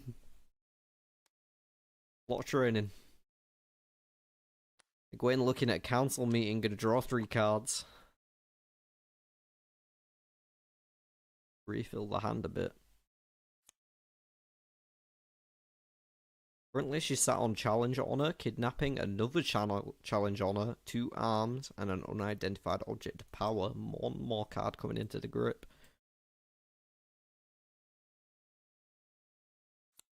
And that'll be a foretell, a nice pickup from the top of the deck. Gonna let her search for another weave if she wants it and gain an extra level in channeling. Nice. That has the potential to take her straight up to her tier 3.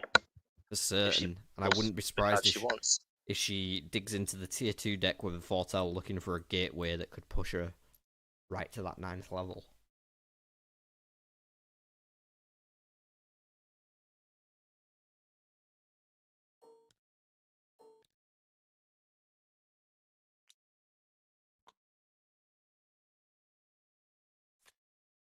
Nynaeve once again looking for a channel. Oh, that's a This good time one. she finds one. Moraine going into the discard pile will mean that she's set up next turn to be recruited by Nynaeve.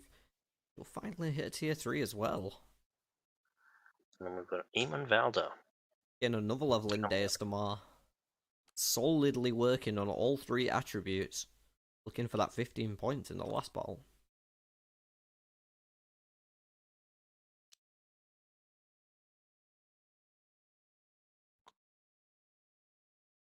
And now taking a bit of a stride into the lead, Robin, after 3 fights in a row. Yeah. With such a strong hand in addition, I'd be hard-pressed to vote against Nynaeve right now. Yeah, Nynaeve appears to be in a very good position at this stage. I think Matt probably has the better odds in a fight, but Nynaeve just has the tools and the utility to eke more value out of the long game. This is true. That being said, Bob has been playing very efficiently so far. We can't discount Egwene though, she's got a lot of utility happening over on her side. For sure, and I'm really excited to see what this Foretell brings off the top of the deck when she does play it. Could make or break the next few turns of a game. Looks like we might see Nynaeve hitting tier 3 this turn. I would expect so. Got plenty in the bank to pay for Moraine. That's not going to be an issue.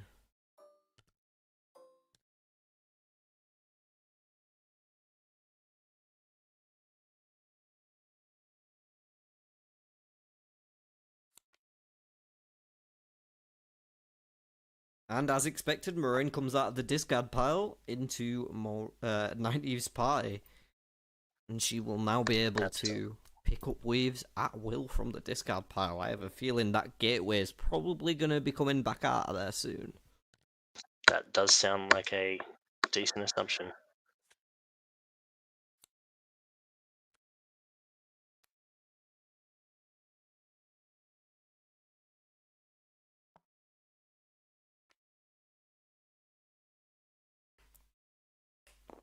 I'm going back to Almouth playing.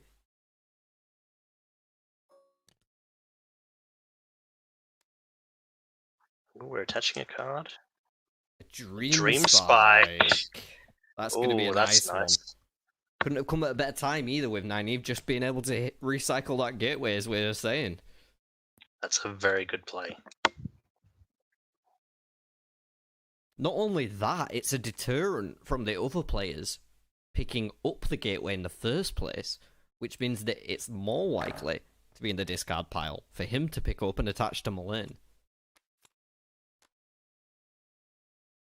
This foretell I really want to see. We've got Battleborn, Unfolding the Fan, Enter the Ways, and Eilfin. Not the best selection off the top. No channeling, however, there's a couple of options in there. Yeah, and I expect we'll see the Eilfin and the Battleborn go into the hand, but maybe the Unfolding the Fan takes priority. Egwene does also have an Ogier, so that way Into the Ways is not terrible for her. That's true, I hadn't considered that. Aerith could use the Enter the Ways, and she is near Olmouth plane as well, so perhaps even attaching it to Aerith could be a plan.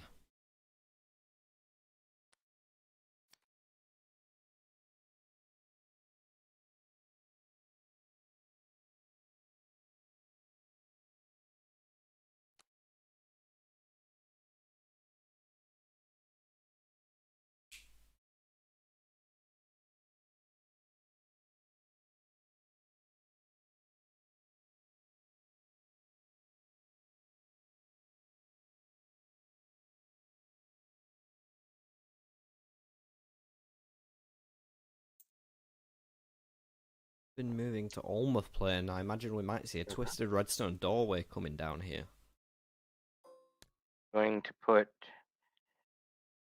redstone door frame on Satella Non. Sure is.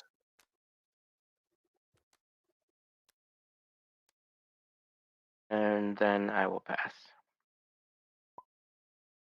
One of our players accidentally turning his mic on there.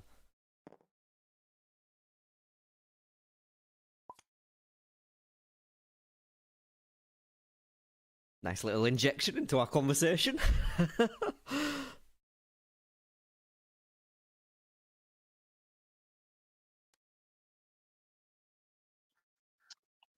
Good call from that. Building up some tinkers.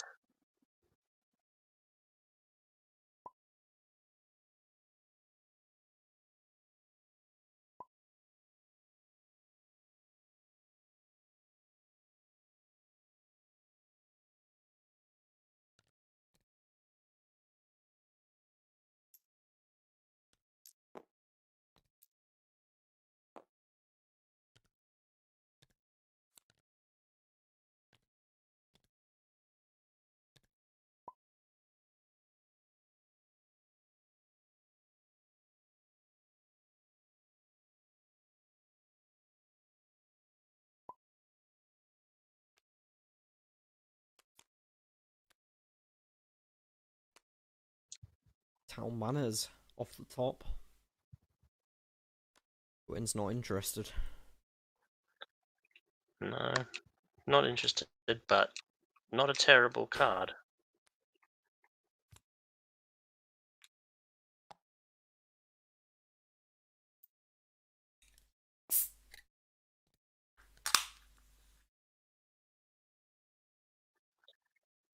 Matt could actually use that Talmon to good effect at the moment. He's already got Olva. Oh, Nynaeve's taken it.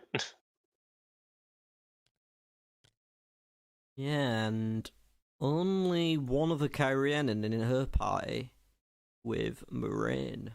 But Nynaeve does have access to the discard pile. Perhaps she could dig through there and look for some more.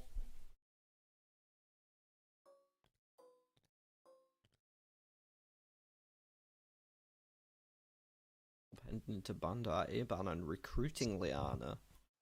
Nice. I have a feeling she might get targeted by a shield soon.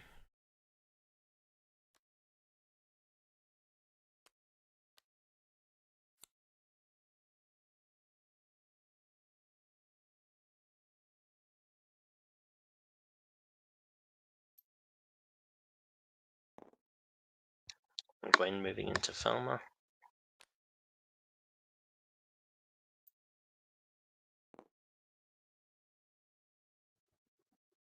Tanchico, actually. All the players converging around the left side of the board a lot in this game. All the players seeing a lot of use between these three. I feel like we're about to start seeing some Forsaken. We've got two characters who are there and probably in for a good fight, and Egwene's not far behind. Yeah, she's only one level away from hitting that channeling now, and she did just draw into a healing, so any fight is able to get her there. I have a feeling she might be running through those Trollocs next turn just to get the healing off.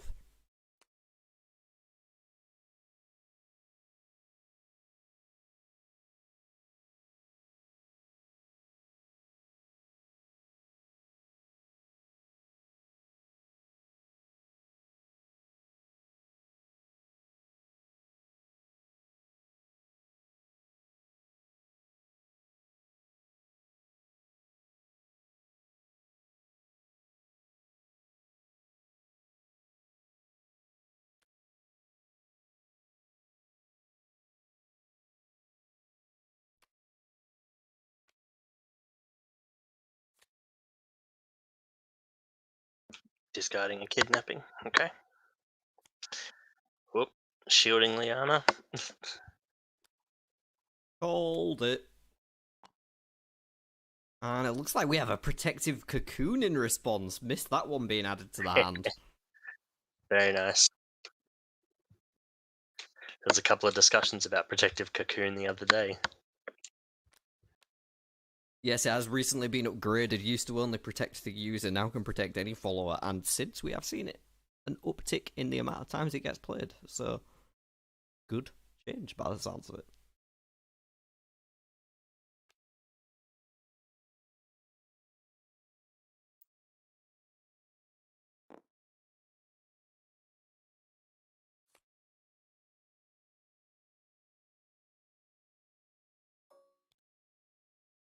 Bob's drawing the Aelfin there, gonna allow him to peek at any player's hand and take a card for free if he wishes. Very nice. Also drawing into another Trolloc there. I can see him waiting until somebody picks the gateway up from the discard pile and then using the Aelfin to steal it. That's not a bad idea. Or perhaps even going to Alma Plane and attaching the Aelfin to a follower, being able to reuse it. That could be insanely powerful. Not something I've seen happen before, so I'm kind of excited for the possibility now. He is right next to it. That is an interesting card play option.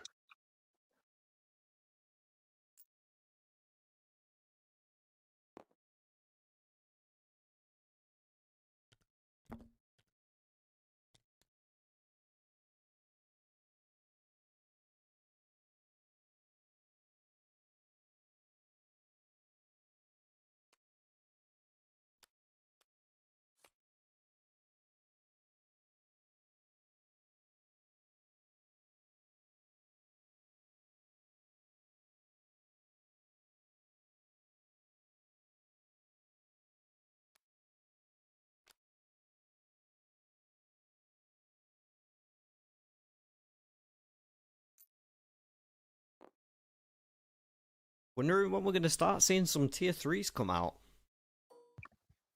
We can't be far away. Surely not. I feel like Matt's probably the most prepared for a fight right now, but Nynaeve only needs to draw a powerful weave to get there herself.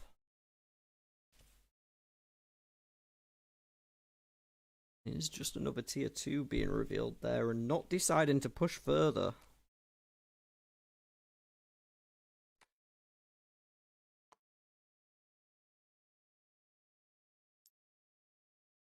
Going to Alma Plane.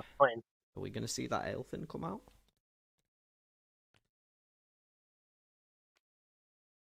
And it is indeed the choice.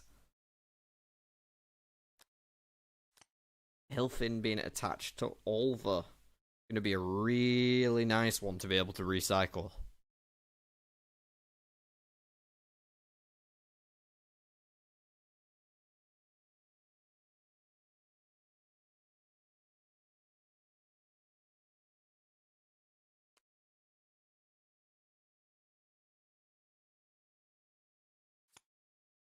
Gwen coming out with an unidentified object of power.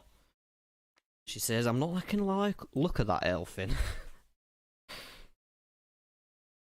How about we try and get rid of something here? Used a male follower to play it, so it's not going to be able to be cancelled by the well-turned Carseer, and it looks like she's taking Uno out. It's a smart play. No complaints from me.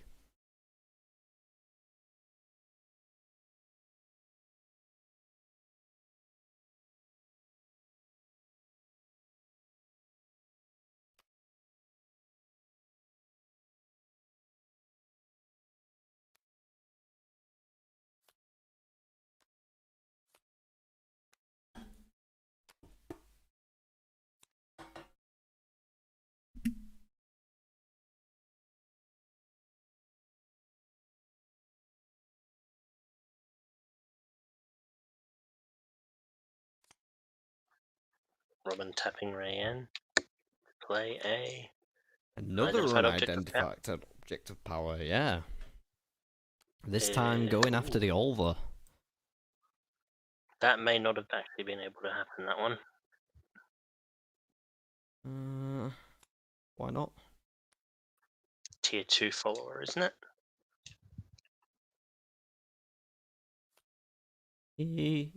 Yeah, it was Nynaeve who played it, right? He tapped Rayanne to do it. Oh. He does have tier 2s, though. He can tap one of the other ones. True.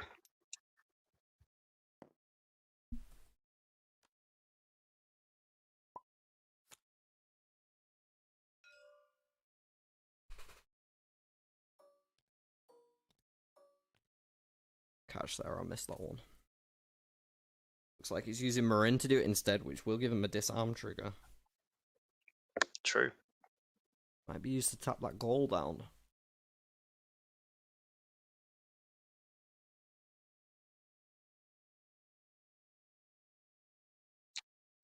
Matt's followers have taken a bit of a beating over the last couple of turns. Yeah, Ali was just saying he's starting to look dangerous. Now, I'm not as sure. Definitely losing his followers there.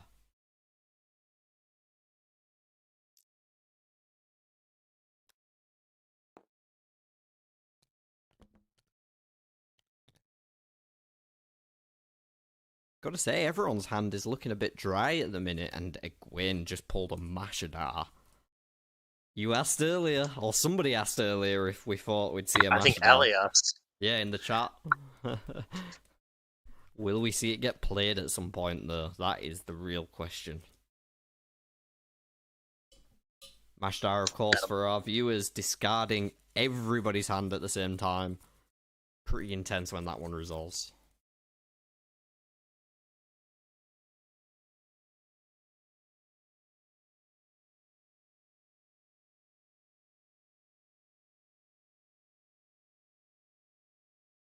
Mashadar for the win in the chat, absolutely.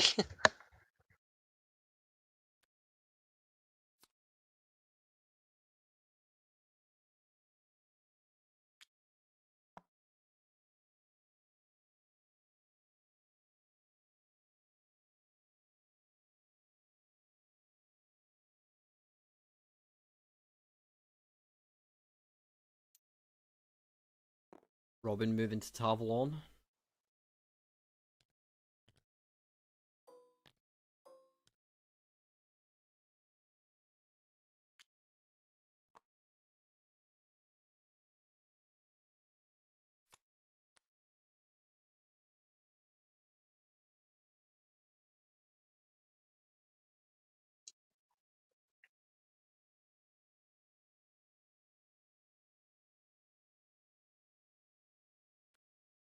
Putting a persecution to the bottom of the deck.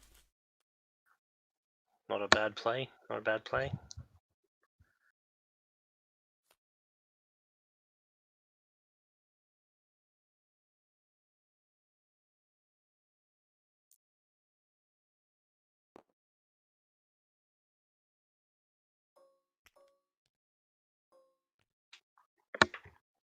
I'm going to take a short break, folks. I'll be back in about 10 minutes, but you'll have Remick here still commentating in the meanwhile.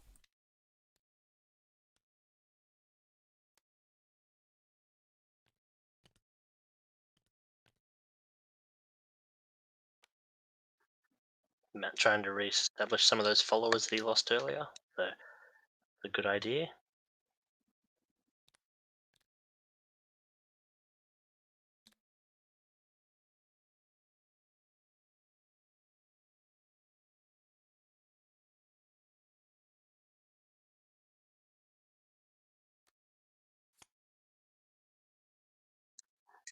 Egwene using a treasury raid to steal some money. Who's she going to target, Nynaeve or Matt? Looks like Matt in this particular case.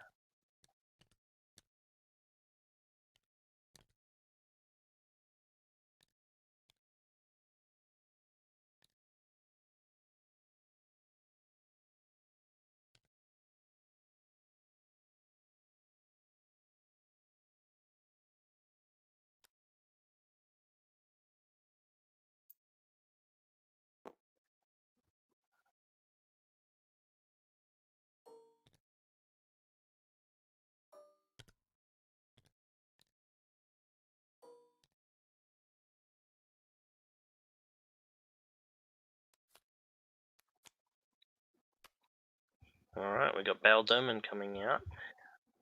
Used to great effect yesterday by Critter, moving all over the board using those rivers. So this is a potential for some very decent traveling ability for Nynaeve there.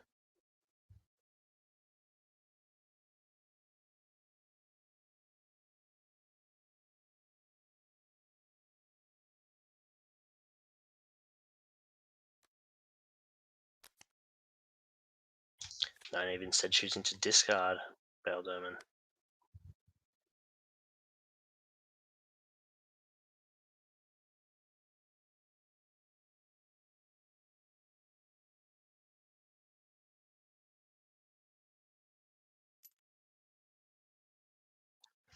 Alright, Matt moving north into Maradon.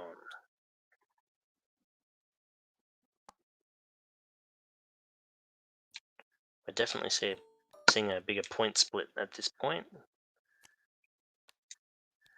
It looks like he's still trying to recover some followers here.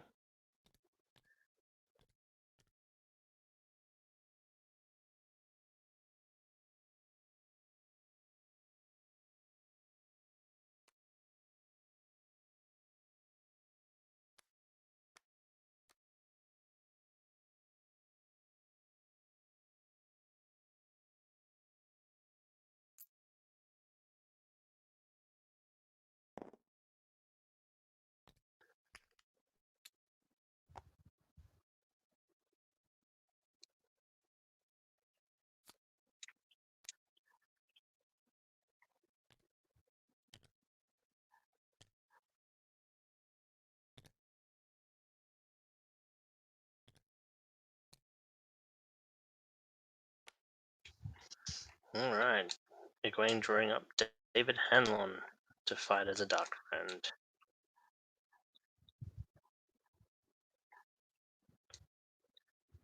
That's a pretty easy win for Egwene there.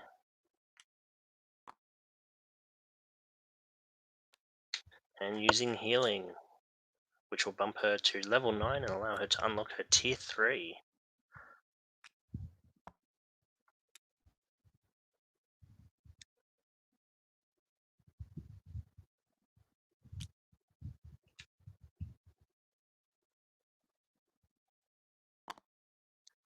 Alright, so now we have all our characters at tier 3, and I think most characters are in a good position, so we may start seeing some attacks on some Forsaken soon.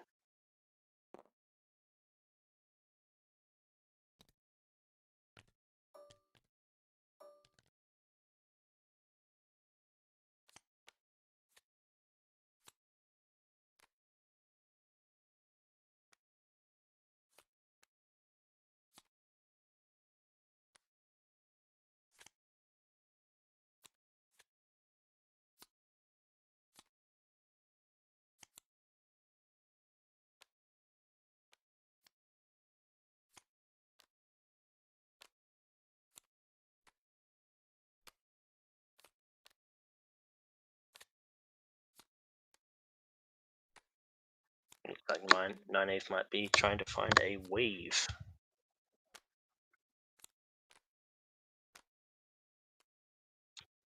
There we go.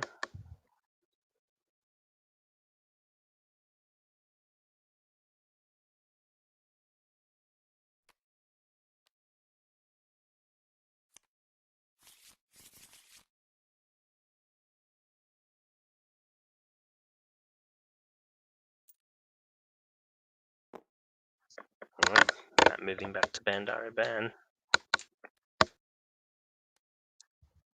Using a dragon team to take out those Trollocs on the way. Not a bad call.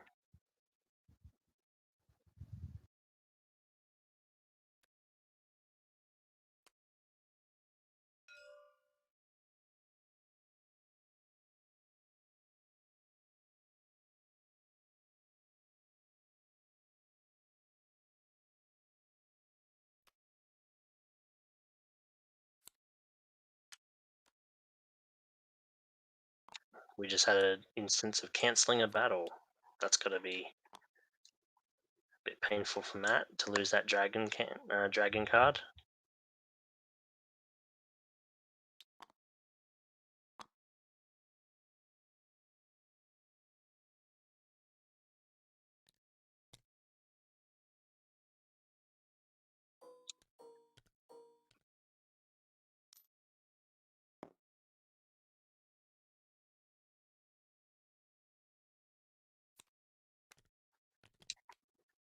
Matt flipping another tier 1.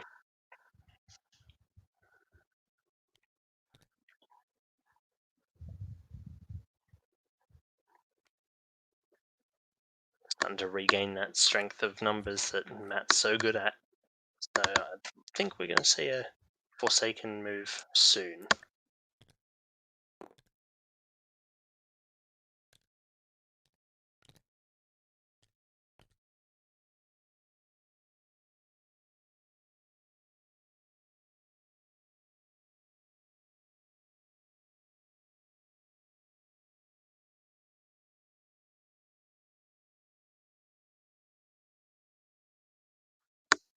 Looks like Egwene's going through the discard pile at Haddon Merc.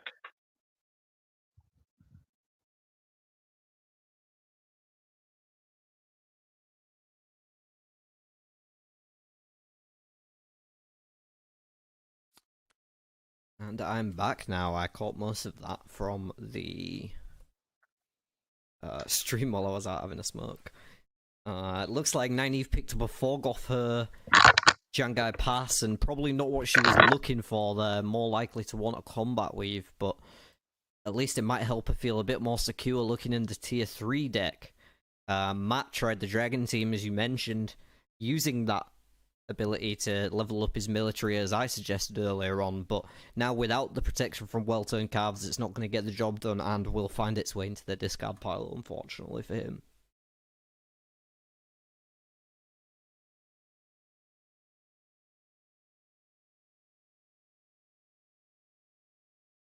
Scoreboard's pretty tense as well, all characters on the second row now. Yep, points are starting to even out a little bit. I think it won't be too long before someone makes a play for Forsaken.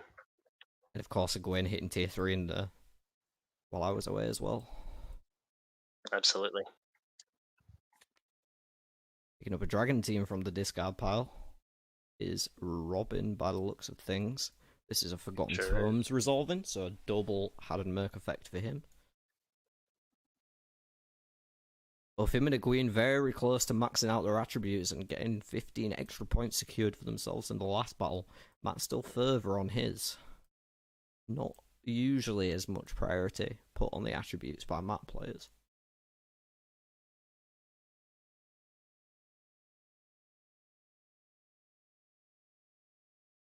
If I'm Egwene right now, I'm really looking at the Mashadar as a viable option. Her hand is not too strong.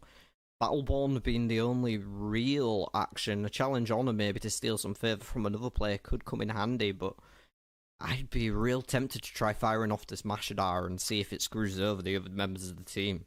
Especially with an Elfin now being put into hand by Robin.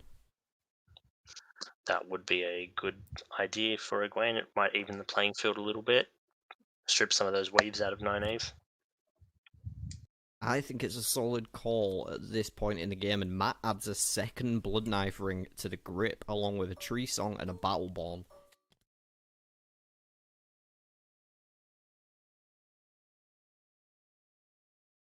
Sitting on 10 troops there. 17 base combat strength and a double Blood Knife ring in hand. That's a lot of insurance. I'd be surprised if we don't see Matt flipping from the tier 3 deck on the next turn. Especially with the Fighting Dirty already being shown by Kayla. Exactly. Oh, sorry, by Robin earlier in the game.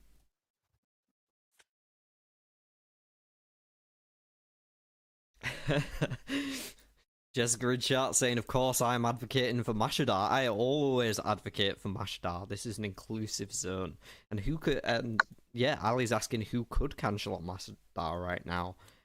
Looking at the hands, Nynaeve doesn't seem to have any way that she could do that. And in Matt's hand, there doesn't seem to be an answer either. He does have a cut weaves, but of course that will only cancel a channeling card, and Mashadar is not. So it did just go past Egwene, and she didn't choose to play it.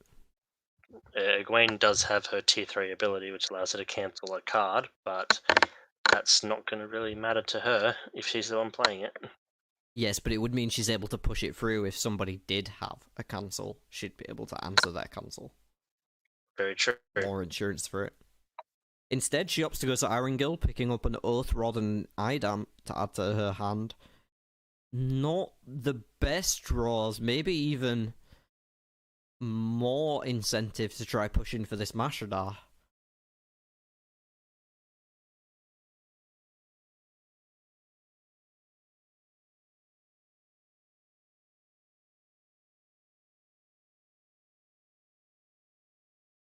Nynaeve's searching the deck right now. That's got to be a Twisted Redstone Dawn for him. She's camped out at Jangai Pass, so Satel and Nan will be able to use that attached action to look for any card, reveal it, and add it to their hand.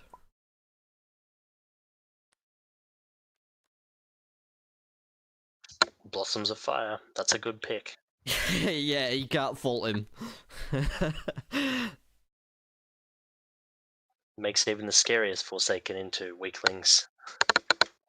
Yeah, Shaida Haran also not much in the face of the Blossoms of Fire, especially not with 8 troops, bringing them to 12 combat strength already. And Arrows of Fire in hand as well will make sure that Nynaeve is able to take on any enemy that she comes across. First tier 3 flip.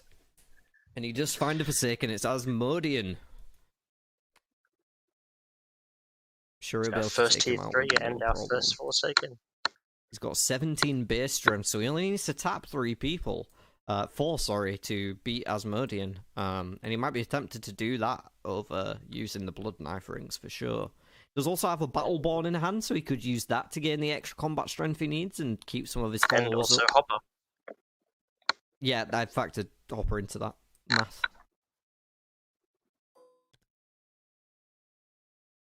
Looks like he's going for the triple tap there.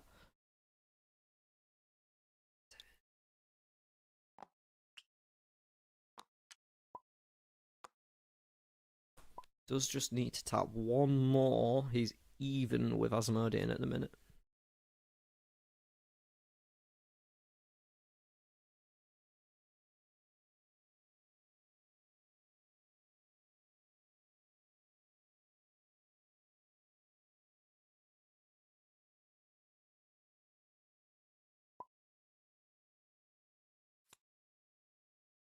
And opts to use Barrowing as the extra tap there. Nice.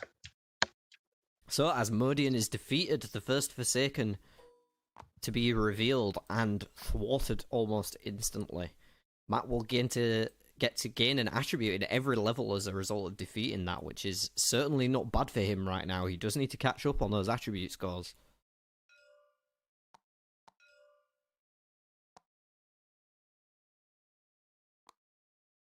Did he use that? Oh, so he's using his tier 3 ability as well to save some of the troops. Very nice. Just 2 tapped, I think. Not willing to invest the Lian. Gets to keep 2 troops.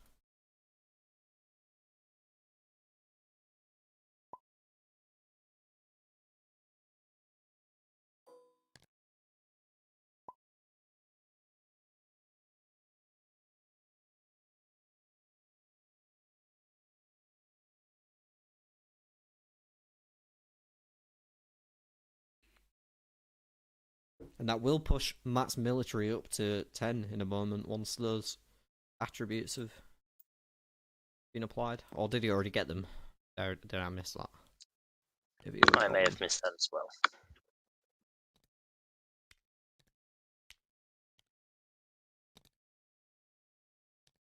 And I don't think Nynaeve's going to be far in this hunt.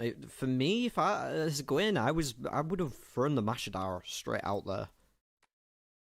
You know that there's a Blossoms of Fire in Nynaeve's hand. Don't know what's in Bob's hand, but he does have 2 Blood Knife Rings at the moment, so it'd be painful to him. I really think that the longer she holds off on this, the less valuable it gets. Yeah. And perhaps there's no interest in playing it at all. But right now, to me, her hand doesn't really warrant keeping it.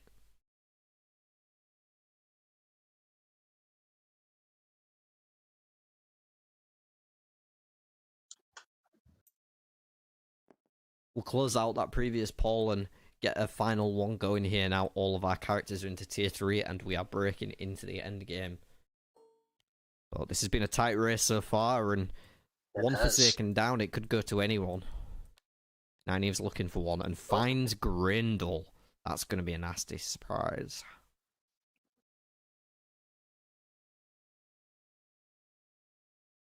Has to exhaust her entire team immediately.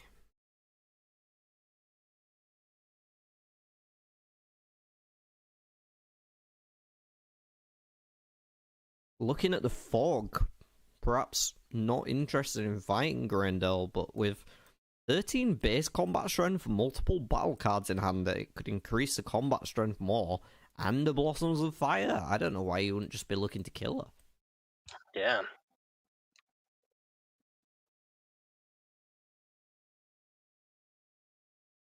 See what Robin decides to do, though. Perhaps he's concerned about running into cancels from other players if he does decide to start the fight. Or maybe just doing the math. Certain before he commits.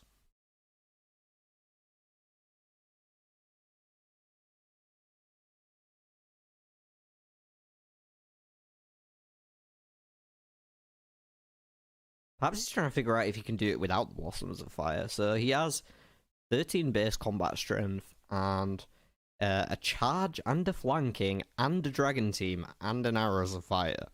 So that is, if he could play them all, he can't play the dragon team because he doesn't have anything to play with. The charge could make 6 points. The flanking makes another 3. That's 9. Added on to the 13 he already had. That's 22. The arrows of fire brings him to 28 without using the blossoms. I think he's just one shy. He's discarding. Although he could get the one from Talmanes. I'm not a fan of that line. Tell me what you think, Remick, but...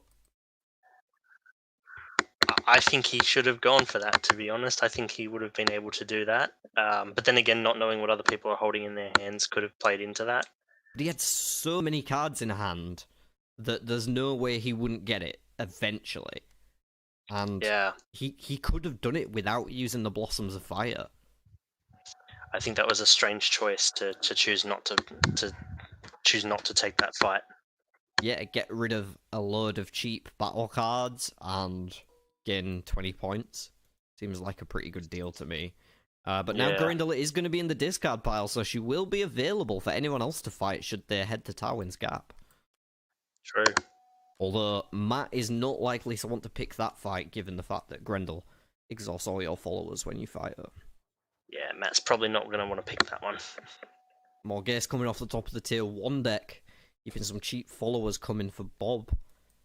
And he does decide to recruit here. It seems like a safe bet. Yeah, it's also always really nice for Matt to have as many recruitment discounts as he can from his followers, because it just means that expansion's even easier for him.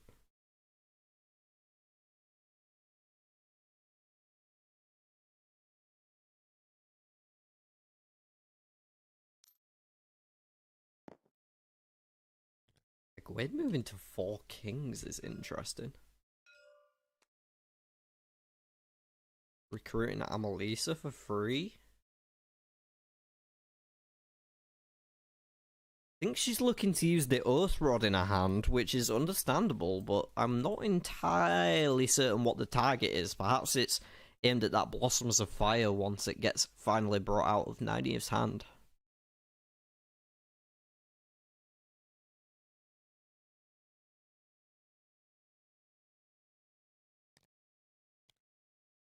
Oath Rod, of course, being able to permanently remove any action card from the discard pile.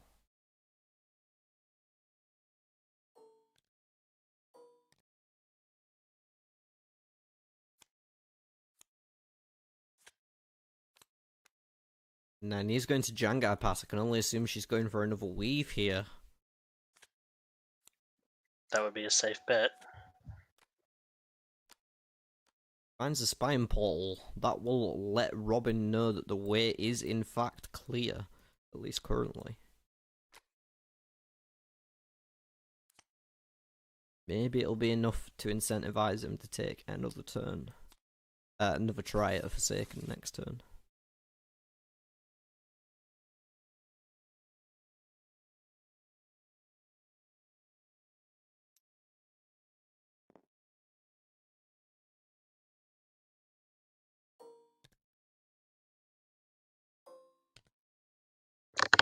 Matt just having to rebuild some troop supply before he can go and fight another Forsaken. Yeah, just recovering a bit and possibly even heading through the Borderlands towards Tywin's Gap. It's not a bad option, and with his current hand, he is ready for a fight.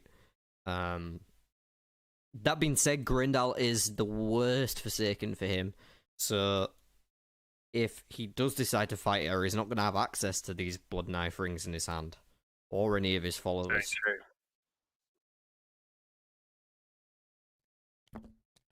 Probably not an ideal plan for him, but revealing again off the tier 3 deck should be within the near future for Matt, I imagine.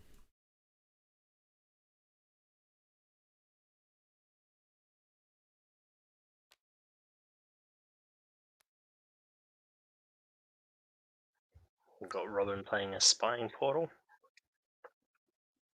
And I would be surprised if a Gwyn does not cancel that with an Iron Will.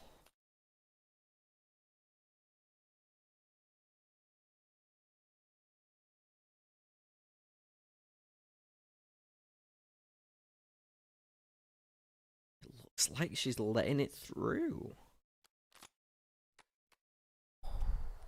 It's a real missed opportunity. Perhaps not certain whether she can cancel the spine portal there with the Iron Will, or perhaps not realising that it will in fact cause Nynaeve to essentially miss a full turn.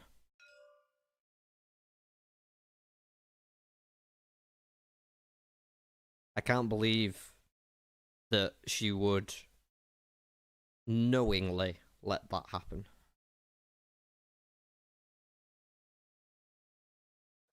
It could just be a simple miscalculation, or it could be that they're confident it's not going to mean anything. Less about how much it means to me and more about the fact that you get to force someone to miss a turn. True, true. With little to no cost to yourself.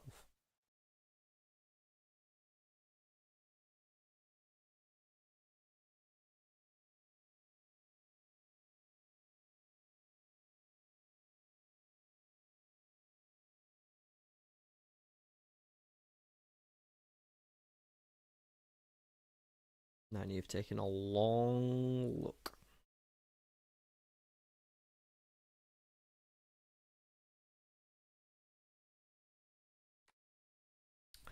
Why don't we go ahead and take a look with her?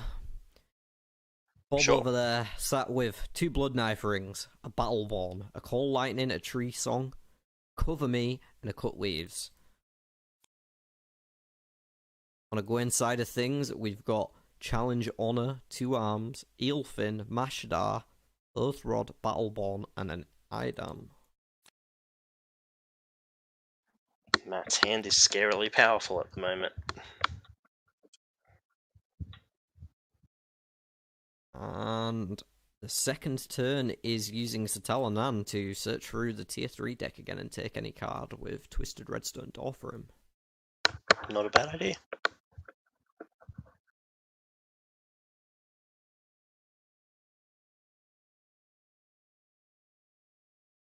See what he decides to take in just a moment.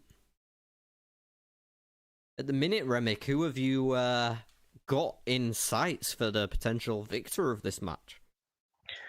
Look, at the moment, I'm sort of bouncing back and forth between Nynaeve and Matt.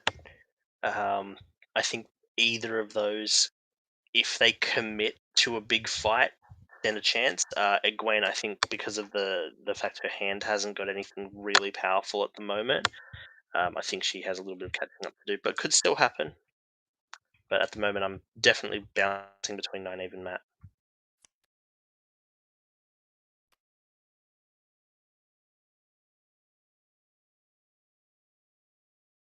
Well, there is a new poll up in the chat now, so you can place one final vote on your predictions for the winner to everyone here watching live with us.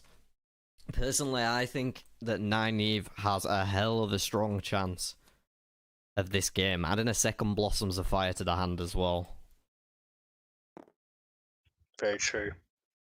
One thing I will say is that Robin is a very, very cautious player. He's overly cautious almost at some times. And I don't think that he needed to spend so much time adding cards to his hand when he could have just been killing Forsaken. True. I'm actually kind of surprised that Matt just didn't pull a tier 3. Yeah, he's definitely ready for it. Perhaps he is worried about cancels coming out of the other players. Unfortunately for him, he doesn't actually have to worry about that at the moment.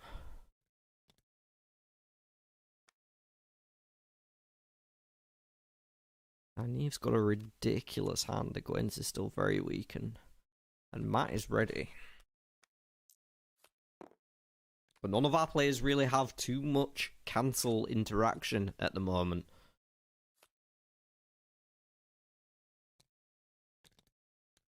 It's literally coming down to whichever one decides to risk it first. Exactly, and none of them are because they're also scared of other people having cancels. It's a weird little cycle.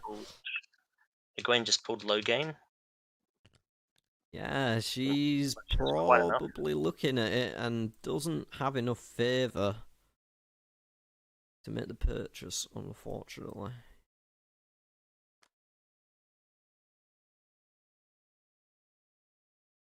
He's got to go for a Forsaken this turn.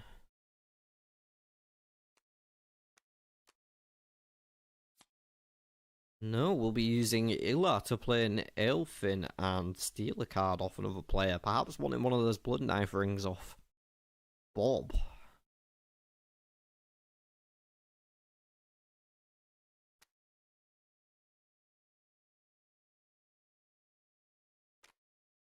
It looks like he is going to look through Bob's hand. Again. Yep. Seen what's in there. He's going, what can I take? I wouldn't be surprised if it was the weave that was in that hand. What did you say it was? A Blossoms of Fire? No, both Or a Cold Blossoms. There is a Cold Lightning in there, yeah. But that just discards your exhausted followers, so I think it's more likely to be a Blood Knife ring. We'll see in just a moment. No, it is the cut weaves that he's gone for. Right. Did forget that one was hanging out in Matt's hand, so you would have been able to potentially use that on a Blossoms of Fire. Not that you would have the level requirement to do so quite yet. Matt wanting to recover from the loss of a Blood Knife ring, not quite so ready for a fight anymore.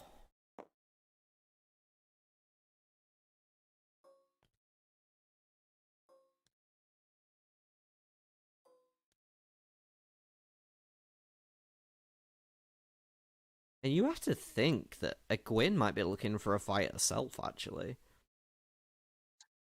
She's currently got 16 troops plus 6 base strength, that's 22. She can get another 6 from the Arrows of Fire, that's 28. She's got a Battleborn in hand, and she has 5 military followers, including Bella, so that could add an extra 10 on top. That's not bad. More set up than I expected her to be at this point in the game. Drawing a second copy of Oath Rod and an impressive display that is miles away and most likely in the discard pile there.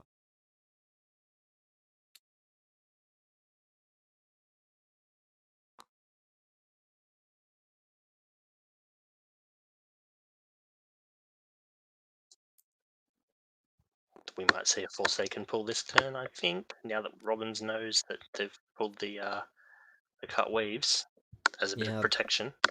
Both girls are ready for a fight at the minute.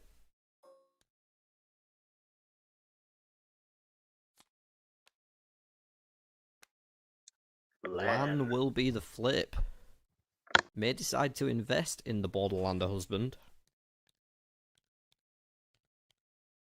It looks like he will be doing just that. That's fair.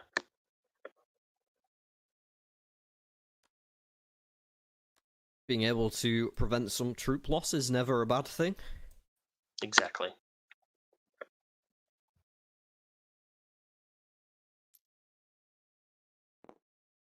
Back to Maradon, stocking up on troops again. Gonna bring him up to a total of 12. 18, 19 base combat strength. One blood ring puts him to 29. That's not a bad plan. Looks like he's buying low gain. Extra maximum hand size, proving to be a very popular trait in players. Now, I believe that's a change from the last time I've played. He used to be worth victory points, did he not? Yeah, that ability has now been shifted to Olivia. Olivia is now worth 7 points at the end of the game. Both Cadswain and Logain give you additional maximum hand size. Cadswain giving nice. 2 rather than just the 1. And it looks like Egwene is playing an Idam to take control of Lyanna. Ouch. Not sure what that really gains after Logain just got recruited, but if she had a formed circle, I could understand it. Not in hand, though. Unless it's in the discard pile.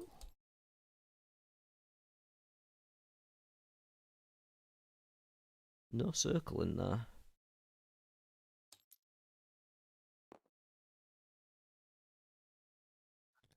Alright, Nynaeve moving to Tarvalon. I have to believe we'll imagine seeing more tier 3s come off the top here. I'd imagine so, yeah. That's a Balefire she's peeking at right now, trying to decide whether to keep. Currently, Matt's winning the poll for the winner at this point. That's who people think are going to take it. Balefire goes to the bottom, and Nynaeve draws a Discovered Treachery that will allow her to cancel a plot that should possibly... Yeah, that's probably a good choice, actually. No one's really holding any plots right now. She does have that knowledge.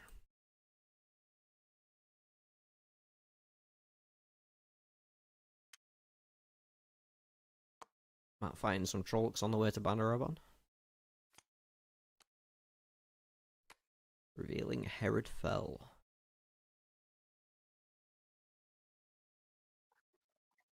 Doesn't look like we've got to recruit that. If it stays there, though, Min is in Nynaeve's party, so she will be able to pick him up for free. Very true. Oh, she might be choosing to discard him. This is Matt. What's Matt doing? What? Oh, that was Nynaeve's draw. Oh, did she miss one? Character. Yeah. Right, okay. She passed the turn before drawing a character. Now I'm understanding.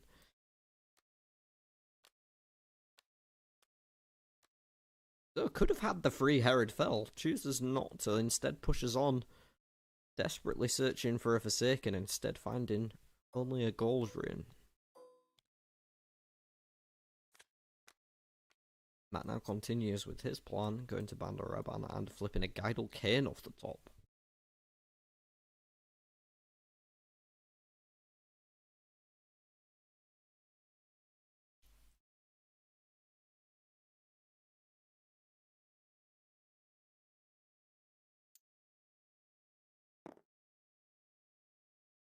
Gwen almost taking a turn off there, going to Jareen. Yeah. Just taking a little break.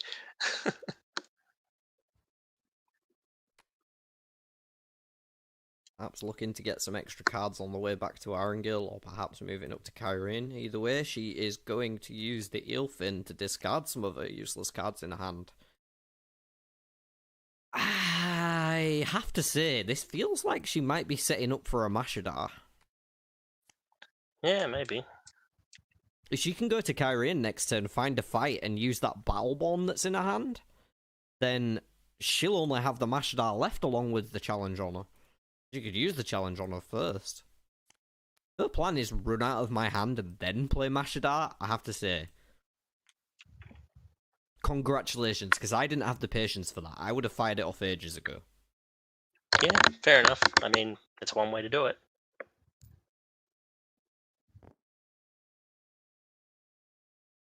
Ooh, might Nynaeve be heading for Tarwin's Gap? Certainly seems to be the case. Wouldn't have needed to if she'd have just fought Grendel earlier, but definitely heading in that direction and revealing Galad from the top of the deck. Gotta feel Not like that's quite going enough into the time. discard pile. Yeah.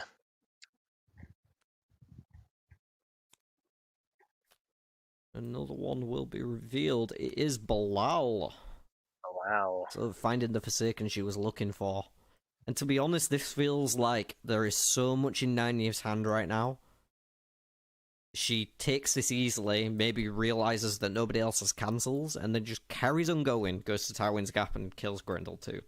Takes Grendel next turn. Yeah. Two Forsaken, one turn after two another. turns away, because there's Faldara between there. Right, good point.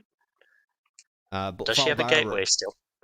No, but there is one in the discard pile. However, I think taking the turn to go to Faldara is... she's still going to get there before anyone else, and it lets her pick up the Blossoms of Fire that she assumably uses to kill Balal here. Good point. Right now, she's on 16 combat strength, so she will need an extra 9 to beat Balal. Could be looking at a Call Lightning, but it feels unlikely it'd kill off Satalanan. Arrows and Fire and a Flanking would also get the job done if he doesn't want to use the Blossoms of Fire, but got 2 in hand. I almost feel like you just want to throw one out and pick it up on the next turn. Yeah, exactly. Going with the Good Dragon Dragon team. Get him just over half of the way there. Still need another 4 points to win out the fight, though. Perhaps an Arrows of Fire.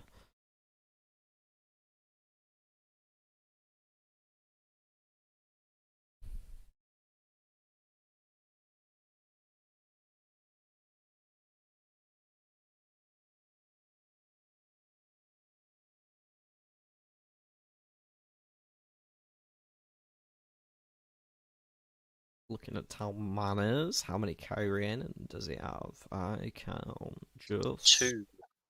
2. Yeah, that's an extra 2, and then the flanking will finish the job off.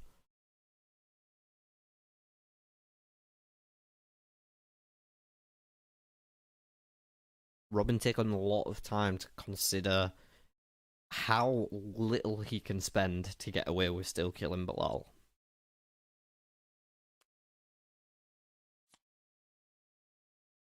I think that will in fact get the job done. I think so.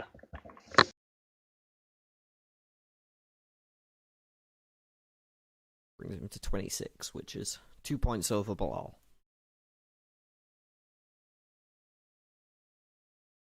Will mean that Nynaeve loses all of her troops, but moving up 15 points in the process, definitely well worth it. The second Forsaken of the game. Did she get the points? Not yet.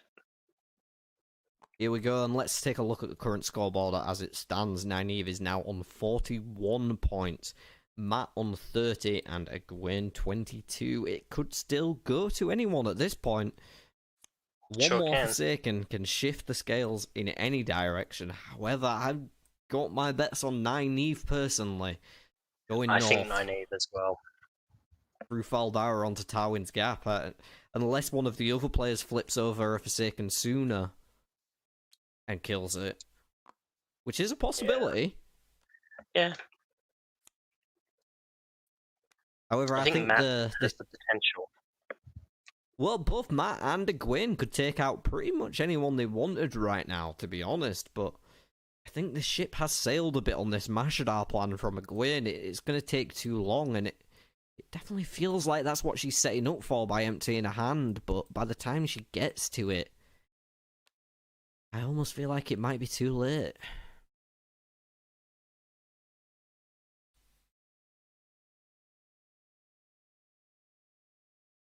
Back to Nynaeve now. We'll see if he does continue the journey north to Faldara. I can only imagine The he other will. option is if Nynaeve moves back to Tarvalon and pulls a tier 3, that could also potentially work.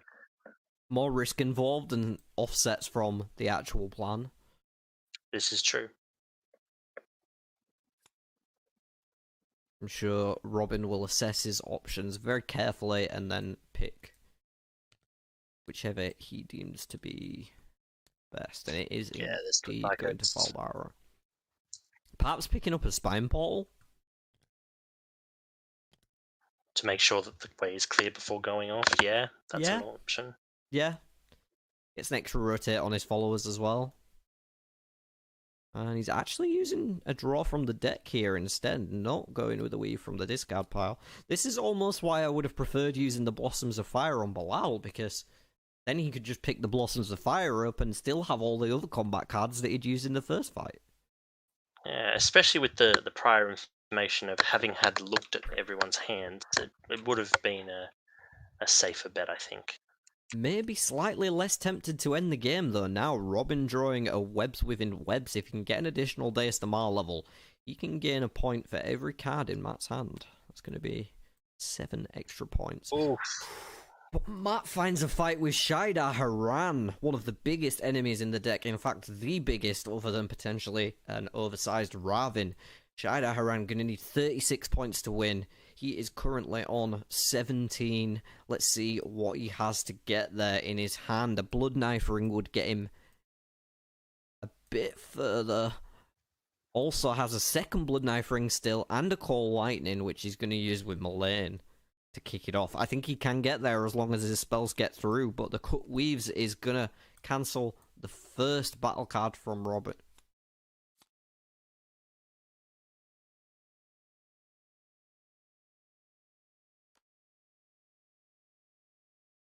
Follows up with a Battleborn. That will give him an additional 10 points, which is a huge amount.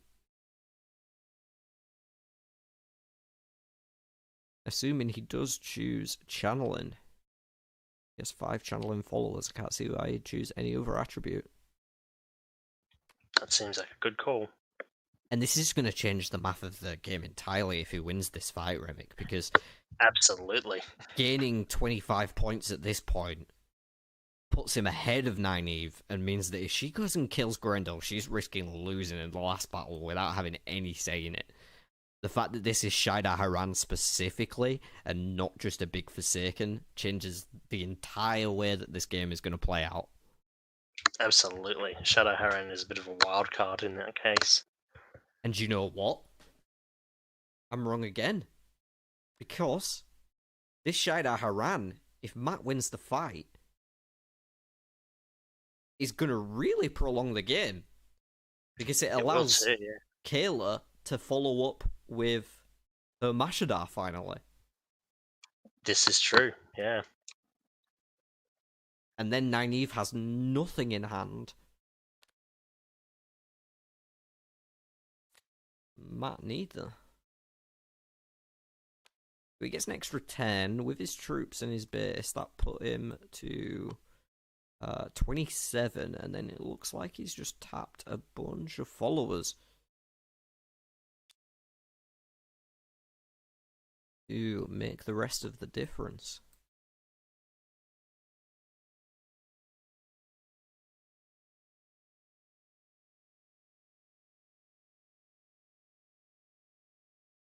Two, 3, 4, 5, 6, 7, 8. 17 plus 1 more.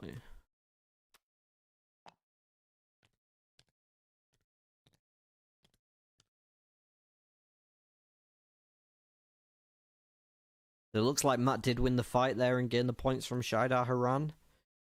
He will be sent back into the deck. Can't get rid of the Hand of the Dark One.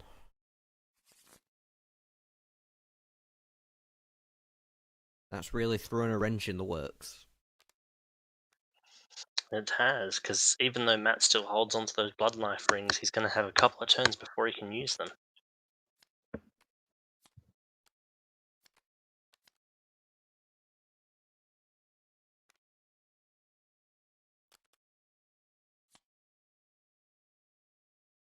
think Robin just reclaimed the dragon team that he should have had on the previous turn. Bit of a mistrigger there, but it seems like our players are allowing it. And Ravin comes off the top for Egwene. He's immediately going to eat her highest level female follower, and that looks like it is Lyanna. That will add 7 to his level, bringing him to 35, just as big as the Shaidar Haran. Yikes. And right now, she's got 23 base combat. She can get an extra 6 from the Arrows of Fire that's currently attached to Vandine, and then she can get an extra 1, 2, 3, 10 from the Battleborn in her hand. I think she can get it done.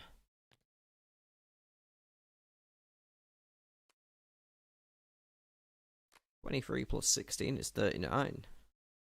I think we might just be having the end of the game right now. Very nice.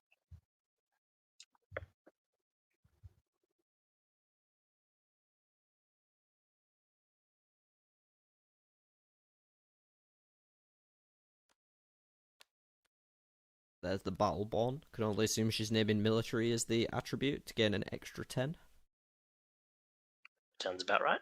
Yep, see her hovering over the military cards, explaining to the other players. And it looks like Ravin will be biting the dust very shortly here. Which means going into the last battle, it could really be anyone's game. Yeah. The scoreboard is very, very tight. Yeah. Ooh, that's going to be a very close one. Because 9/8's going to make up a bunch of points. Don't forget to lose those troops.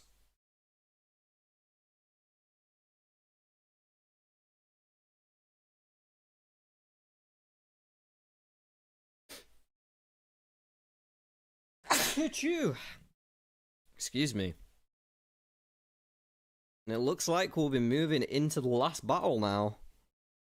It's going to be a close one, I think.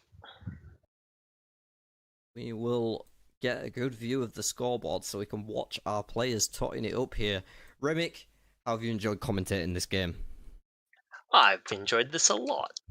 It's just a shame I have to start work in 20 minutes. Well, at least you got to be here all the way to the end of it. Absolutely. Had a great time. Can't wait to do it again.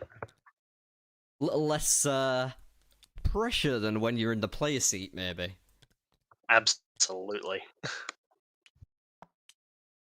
And our players are just adding up their scores for the last battle now. For our viewers who may not be familiar, in the last battle, players each have a chance to gain up to 50 additional points through a variety of categories of leftover resources and characters they have at the end of the game, along with which of their attributes they have at max level. Right now, Matt is surprisingly ahead. Yeah. 9/8's going to make up some ground on the cards in hand and attributes, but I don't know if she can take the win from Matt.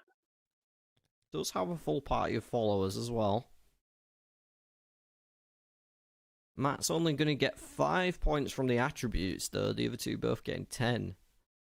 That will swing things a bit closer. I imagine we're going to see these players right next to each other on the scoreboard by the time they finish scoring up. It's going to be very close, I think.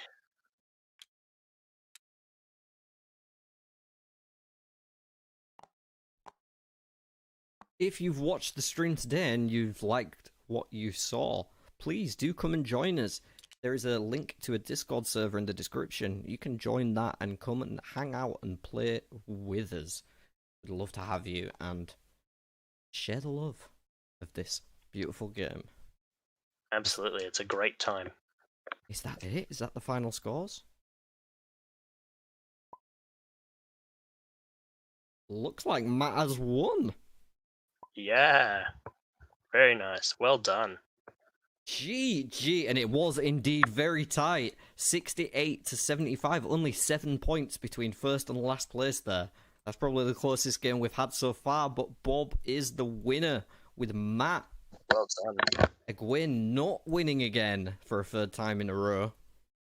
But, oh, that game could have gone anyone's way. Let's jump into chat with the players and have a quick interview with them.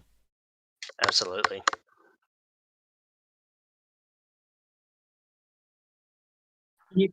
Is he jumping on this, or how Yeah, does he want to do his interview? he's gonna Hey, guys. he's gonna jump in and Hello. hey, how's it Hey. going? Wow, what a What a game that game. was so close and tense the entire way through. Bob managed to snatch the win away at the end there. I've Ah, got to say, I Ryan. thought All thanks to one of the Schroeder girls was Haran. going to take it. yeah, I was trying to get to Darwin's Gap. I probably should have just been trying to get a character pickup. That Had you done that, you probably would have gotten Shida Haran. The Shida Haran Yeah. really changed the math of that whole end game. Oh, right. Just looking back a bit, I felt like a lot of you were very hesitant over this game to go for it and try and find a fight. Any particular reason? Were you all just worried about cancels in other people's hand? Yeah. We Mostly. could've- yeah. Yeah, mostly that. Also, I had to get my military followers so I could use my military cards, and I also wanted to build up enough that I could like take out a Forsaken and then quickly take another Forsaken right after that, which is what I was doing, but it was just a step too late. Yeah, because you end up For with me, two going unused for blossoms more- of fire more- in hand. I know, but I knew they were going to stop at least one of them back when before I picked up or stole that. Well, you that were wrong, card, actually. Nobody cut had any weaves. cancels for the majority of the game. Except for that cut weaves, and then I picked it up, and then I was gonna, and then as soon as I did that, I I tried did to find a have to follow Forsaken. it to I play won. the cut weaves for Blossoms of Fire because it's level 9. Only, Oh. only got low gain at the end there. Yeah. Oh my. And Bob- Yeah, I definitely should have been looking earlier. Kayla, For me, I was hesitant to go for more fights because using the blood knife rings would have lost the followers. So it was kind of like a catch-22. yeah, I definitely thought you were going to pick more fights with those blood knife rings earlier on, but it seems like it paid off for you anyway, taking the win. Kayla, the card you end up in your hand with. No temptation? I spent the whole stream waiting for you to fire that bad boy off. I was genuinely considering the last 2 turns. I've had Mashadar. I was so yeah. close to just obliterating everything. I was just like, maybe should I wait? No. Pretty much Oh, all that the would've way been through the all right. stream, I was like, fire the Mashadar! Fire the Mashadar! Since you drew it. My problem is I had no idea what they had, and I was just like, I like the cards I have. If I lose all of them, then I have no idea if I put myself in a better position. So I was just like, I was gonna wait till I had a bunch of crummy cards and then use it then. Just go, bye. Well, a very, But- very tight game either way. Just 7 points between first and third there. Gotta say, congrats to you all, and thanks for putting on such a clinic of competitive play. Great game, yeah. was I thought it I was was a going to blast. lose when they were destroying my followers with the well-turned calves and all that. Yeah, you had a rough ride of it in the middle, and especially in the early game, so props to you for coming back. Early on, you were just not able to find any men at all, were you? Yeah. Not at all. Fight after fight, and think- then female after female. Yeah. I did have like 4 or 5 males over here at one point before he became tier 2. Yeah, aggressively recruiting them away from that. We did notice that. It wasn't actually even the plan until I realized, oh wow, holy crap, I have all of them. Oops. But I don't regret it. Nice.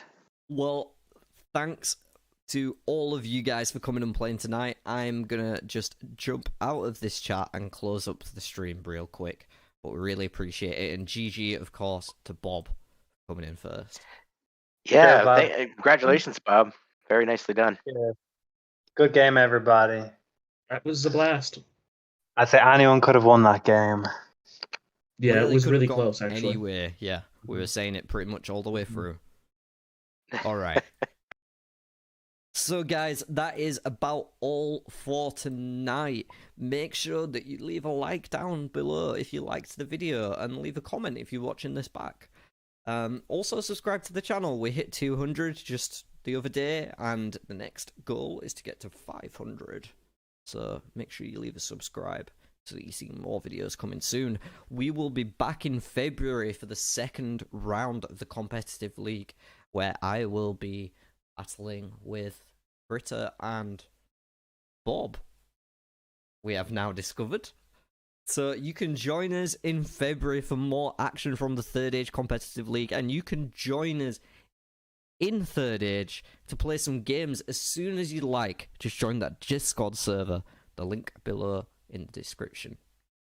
All that being said, thank you so much for being with us tonight. It is a pleasure as always, and Tai'Shar